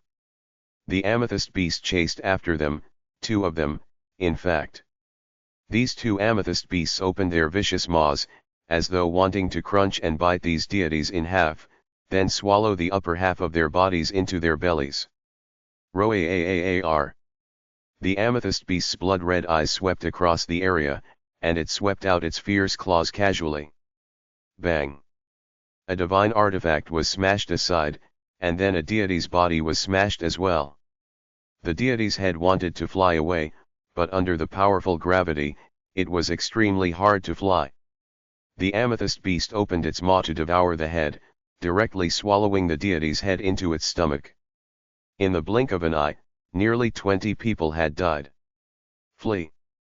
The monster isn't afraid of soul attacks, and it isn't afraid of material attacks either. The short battle had caused the 100+ men to no longer have the courage to fight back. They had delivered full force blows to the bodies of those amethyst beasts, but hadn't been able to injure them at all. These amethyst beasts didn't respond at all to soul attacks either. At the same time, the amethyst beasts were easily slaughtering them. Flee. They only had this choice left. The lucky survivors frantically fled in every direction. No matter how powerful the amethyst beasts were, there were only 2 of them. With so many people fleeing in every direction, how many of them could the amethyst beasts kill? Bang! Bang! The 2 amethyst beasts suddenly spat out quite a few divine sparks from their mouths. Clearly, these divine sparks belonged to those people they had killed and devoured. It seems the 2 amethyst beasts are unable to digest divine sparks. Thus, they had to spit them out. Linley guessed to himself. The crimson eyes of the 2 amethyst beasts stared around the area, and violet steam came out from their nostrils. Their gaze then fixed upon the distant, fleeing Linley and the other 3. Roar. Chase. A low, indistinct voice rang out, and the 2 amethyst beasts immediately charged towards Linley's group. They flew like the wind, they moved like the thunder. Despite the powerful gravity of the amethyst mountains, the 2 amethyst beasts still moved as fast as lightning, drawing closer and closer to Linley's group with astonishing speed. Linley, who had been paying attention to the amethyst beasts at all times, couldn't help but feel startled. Those 2 beasts. There's so many people here, so why are they focused on us? Through his earlier observations of the battles between the amethyst beasts and the gods and demigods, Linley had become certain that these beasts were not easy to deal with. Material attacks and soul attacks were all ineffective. But it's hard to say if it's just that those material attacks and soul attacks weren't strong enough. Linley understood this principle. However, even the combined attacks of those gods hadn't been able to wound the 2 beasts. Even if I were to attack, I probably still wouldn't be able to deal enough damage. Boss, those 2 beasts are drawing near. Bibi said frantically. Don't worry about me. Olivier said frantically through a mental message. He was the slowest of the 4, dragging them down. Shut your mouth. Bibi growled, then suddenly reached out and clutched Olivier. And then, BB's speed rapidly increased. Linley and Delia increased their speed as well. Linley still remained nervous. Those two beasts are still slowly drawing near us. The two beasts, emanating violet steam from their nostrils, continued to gallop forward at high speed, constantly reducing the distance between them and Linley's group. 50 meters. 40 meters. 30 meters. Less than 10 meters now. Linley seemed to be able to sense the hot steam coming from the nostrils of the beasts. Roar. Suddenly, one of the two amethyst beasts rapidly increased its movement speed, instantly jumping forward and moving like a bolt of violet light, instantly arriving in front of Linley's group. Two amethyst beasts, one behind them, one in front of them. Linley's group was caught. Linley's group was forced to come to a halt, and BB placed Olivier down as well. The situation seems grim. Delia frowned. Boss, let's split them up. One for each of us. BB actually licked his lips as he spoke. Fine. Linley nodded. But the two amethyst beasts were actually both staring at Delia. One of them let out a growling, stuttering sound. Hi God, eat. And then, one of the amethyst beasts transformed into a ray of light, pouncing directly towards Delia. Delia wielded the spear of Cortez in her hands. Bowing suddenly, her entire body seemed to arc like that of a longbow, and then with a massive thrust, the long spear shot forwards. Swoosh! The long spear thrust out, moving at maximum speed, causing even space to crack around it. Elemental laws of the wind, dimensional attack. Crunch! The spear of Cortez actually stabbed into the amethyst beast's body, and the amethyst beast fell down from the skies. The spear of Cortez immediately returned to Delia's hands, leaving behind a hole in the body of the amethyst beast. Crackle, the hole quickly healed, as though it had never been wounded. Roar! The amethyst beast immediately began to roar angrily, while the other amethyst beast did the same. Linley and BB exchanged a glance. At virtually the same instant, they leapt off from the ground. Their two powerful bodies exploded forth with astonishing strength, shooting out like arrows towards each of the amethyst beasts.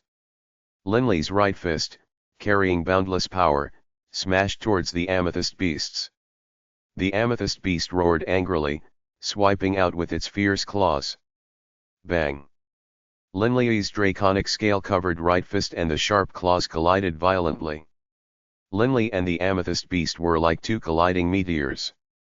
Both of them were actually sent flying back by that astonishingly powerful counterforce from the collision. The amethyst beast was knocked to the ground, and its scarlet eyes were filled with astonishment. As for Linley, the very instant he landed on the ground, he leapt up and shot out like a gust of wind. Ha ha! Linley's dark golden eyes were filled with a hint of excitement. Ever since he had absorbed that drop of Sovereign's might, Linley hadn't encountered a foe whose body was comparable to his. Linley's entire body was filled with tens of thousands of tons of power.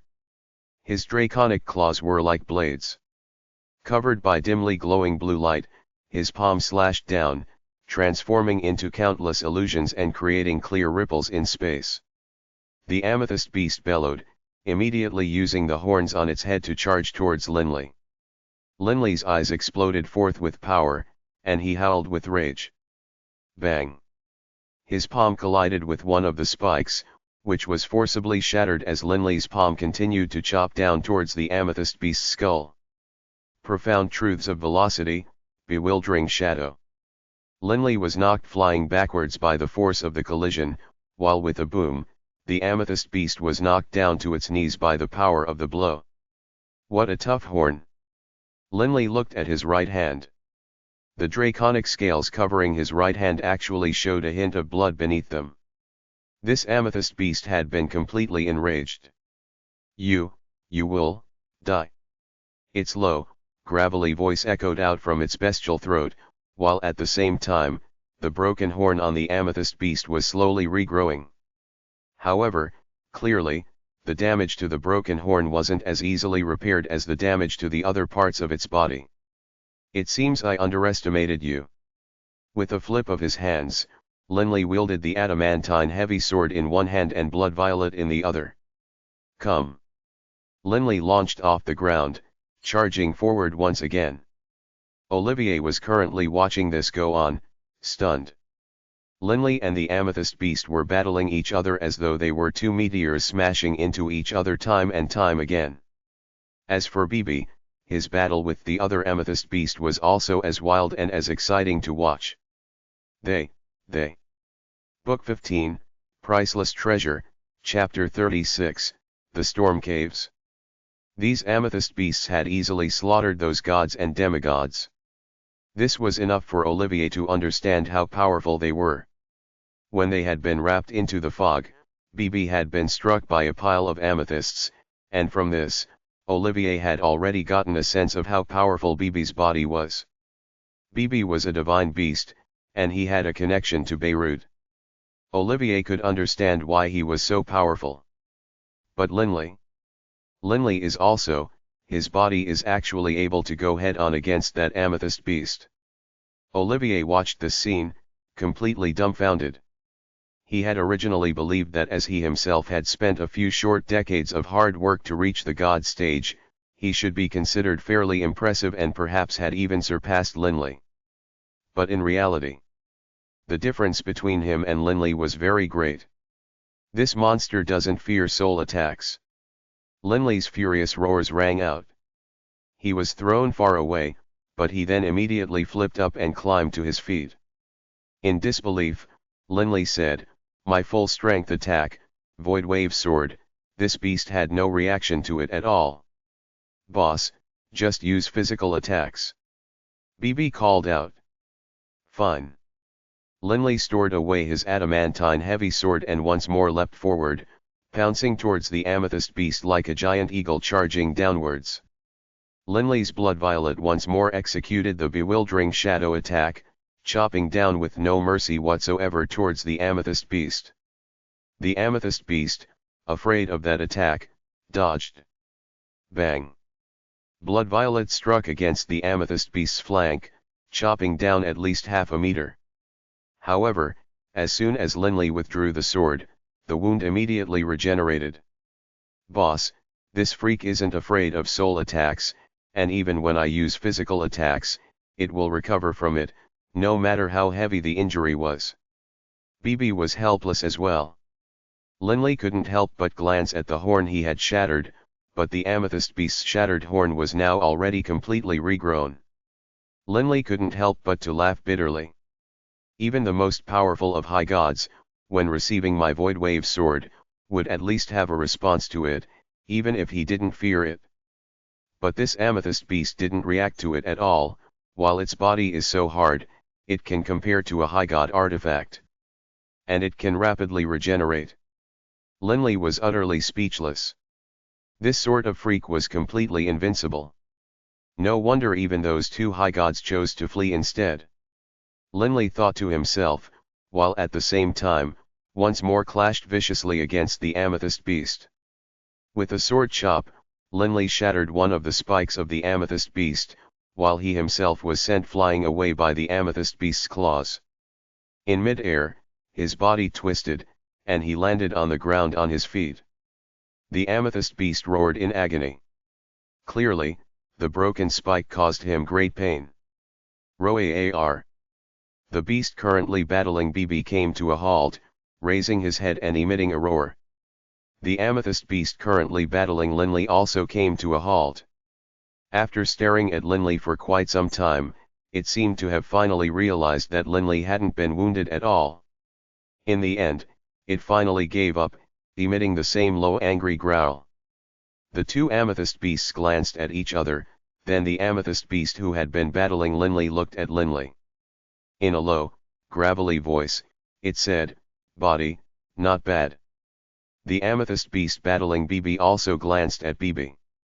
Swoosh! Swoosh! The two amethyst beasts transformed into two rays of violet light, running far away at high speed. "Linley, are you all right?" Delia walked over, and Linley smiled and said, "Of course I'm all right. However, I must say, those two amethyst beasts really were formidable. They are utterly without flaw. But of course, they don't know soul attacks. Linley, what happened with those two amethyst beasts? Why did they leave?" Delia asked, puzzled. The nearby Olivier spoke out. "Perhaps, the two amethyst beasts realized that fighting with you had no benefit for them at all, and instead they continuously were injured. Thus, they gave up and left," Olivier reasoned. "Wasn't that the case? Linley and Bibi hadn't been injured at all, and even if they were slightly nicked, they could use their divine power to heal it. Naturally, the two amethyst beasts had no interest in continuing in this sort of battle. Boss, I knocked a few rocks loose from its body. They seemed to be amethysts." Bibi grabbed up a few violet jewels from the floor. While Bibi had battled the amethyst beast, he had been using his black dagger to chop down on it. This was a Godspark dagger. Naturally, it was able to chop a few jewels apart. Hearing this, Linley immediately looked towards those two broken spikes on the ground. He absorbed them directly into his coiling dragon ring, and indeed, those two violet jewels were immediately refined, and a large amount of soul essence was withdrawn, leaving behind only some detritus. Indeed, these amethyst beasts are completely made out of amethysts. Linley felt stunned. Amethysts were filled with soul essence. These creatures completely made out of amethysts, how much soul essence did they contain? "Boss, what are the results of your investigation? Are they amethysts?" Bibi asked. He held that violet jewel, not completely certain of its identity. "It is indeed an amethyst." Linley nodded. Bibi, Delia, and Olivier, although expecting this answer, were nonetheless surprised. Delia frowned. "Where did this freak come from? It doesn't fear soul attacks, and its entire body is so tough. What's more, it immediately heals from any wounds." It had to be said that this sort of monster could be described as unbeatable. Or perhaps, more accurately, as extremely hard to kill. "But I noticed that the creature's intelligence seems to be very low," Bibi said. "It is indeed low. When we were fighting, all it knew how to do was to use its fierce claws and its fangs to launch basic attacks. It didn't know any profound mysteries at all." Linley had noticed this as well. "However, they are capable of speech." Everyone nodded slightly. The amethyst beast had afterwards said the words, "Body, not bad." Everyone remembered this. "Let's go. Let's take a look and see if there's a way for us to leave these amethyst mountains," Linley recommended. Immediately, they all headed out once more. However, the area around them was covered in white fog, and Linley's group didn't know what places were dangerous. Still, by walking on the ground, at least Linley's group knew the general direction they were moving in. They continued moving forward in a straight line. As Linley's group of 4 was moving forward, Jenkin was following 3 other gods, carefully traversing these amethyst mountains. His luck had been excellent. He had safely arrived within the amethyst mountains, and up till now, he hadn't encountered any amethyst beasts. "I wonder how Linley and the other 2 are doing," Jenkin said to himself quietly. Whoosh! A powerful wind sound could be heard from up ahead. "Let's go. Let's go take a look together," one of the gods immediately called out. All 4 of the gods, Jenkin included, drew closer to the origin of the sound. Moments later, Jenkin's group saw the source of that violent wind sound. "This is..." Jenkin and the other 3 stared, slack-jawed. 100 meters away, on the ground, there was a straight crevice that was dozens of meters long. Deep within the crevice, there was a cave that was roughly 10 meters long. A howling wind was emanating from within this cave, and countless flashes of violet light were also spurting out from within the cave. The speed at which the violet light moved was simply astonishing. "So the amethysts flew out from here. Jenkins said in amazement. However, he didn't realize, the Amethyst Mountains had more than one location like this one. The countless amethysts were blasting in every direction. Because they all moved in different directions, when they flew into the fog sea, they naturally covered the entire area.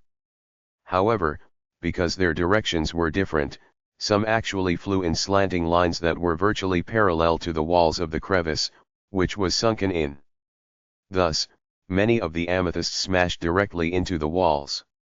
Many of them embedded themselves deep into the crevice walls, but many others just lay there at the bottom of the crevice.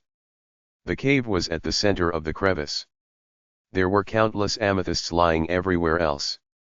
How many amethysts is this? The four gods stared, slack-jawed. Amethysts usually weren't very large, and so a small pile of just a few dozen centimeters could contain over 10,000. However, this area that was littered with trenches definitely had to calculate the number of amethysts in the hundreds of millions. Every single amethyst was already very valuable. How much would so many amethysts be worth? The four gods were all stunned when they calculated the wealth. We're rich. A god suddenly regained his senses. Haha, we're rich. Jenkins was excited as well. One of the four gods hurried straight towards one of the straight trenches below. The other three, reacting slightly slower, also immediately ran downwards. The four didn't want to kill the others. After all, the amount of amethysts was simply too great, so great that their greed was completely satisfied. But as they drew near the trench, the four came to a halt. Because large numbers of amethysts were slamming against the walls of the crevice, knocking loose the amethysts already embedded in the walls of the crevice, which fell back into the crevice. These amethysts were shooting out at a speed that was simply astonishing. If the four of them were to fly down, they would most likely be shot full of holes by those amethysts. What to do? The four gods all hesitated. When they had fallen downwards, they had witnessed that shooting power of the amethysts.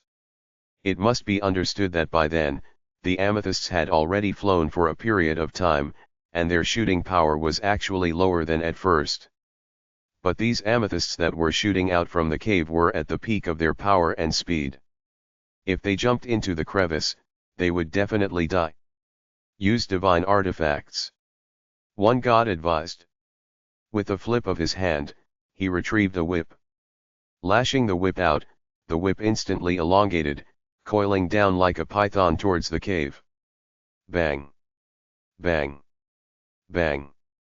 A large number of amethysts smashed into the whip, and the divine artifact was actually cracked apart by the force of the collisions. The god's face couldn't help but turn white. The divine artifact had been destroyed. It must be understood that the amethysts were even capable of breaking through Linley's pulse guard defense, and that was when they had already traveled a long distance. For the amethysts that were shooting out from the cave, even high god artifacts would be shot through. How could a god artifact possibly withstand them? Jenkins and the other three were stunned. Mother of Asterisker, so many amethysts are in front of us, but we can't take them. One of the gods cursed. Actually, there were amethysts scattered everywhere throughout the Amethyst Mountains. Only, the amount that was scattered about was fairly small, the amount that the four had picked up was only around 100 amethysts. Within the crevice, however, there were thick layers of them. A random grab would pick up an enormous amount of them. Forget it. Life is more important. Jenkins shook his head helplessly. The other three sighed helplessly as well. As the four of them were about to give up, suddenly, the cave which had been constantly blasting our amethysts suddenly stopped, and the sound of the wind came to a halt as well. In the entire crevice, not a single amethyst was blasting out, leaving behind only a floor full of amethysts. This, Jenkins and the other three were stunned. Ah! Down, go down. The four gods excitedly hopped into the crevice. With these amethysts, Jenkins' mind was in a tumult. At the same time, he wildly began to collect large amounts of them into his interspatial ring. "Hey, Jenkin!" a voice rang out. Jenkin turned. It was Linley's group of 4.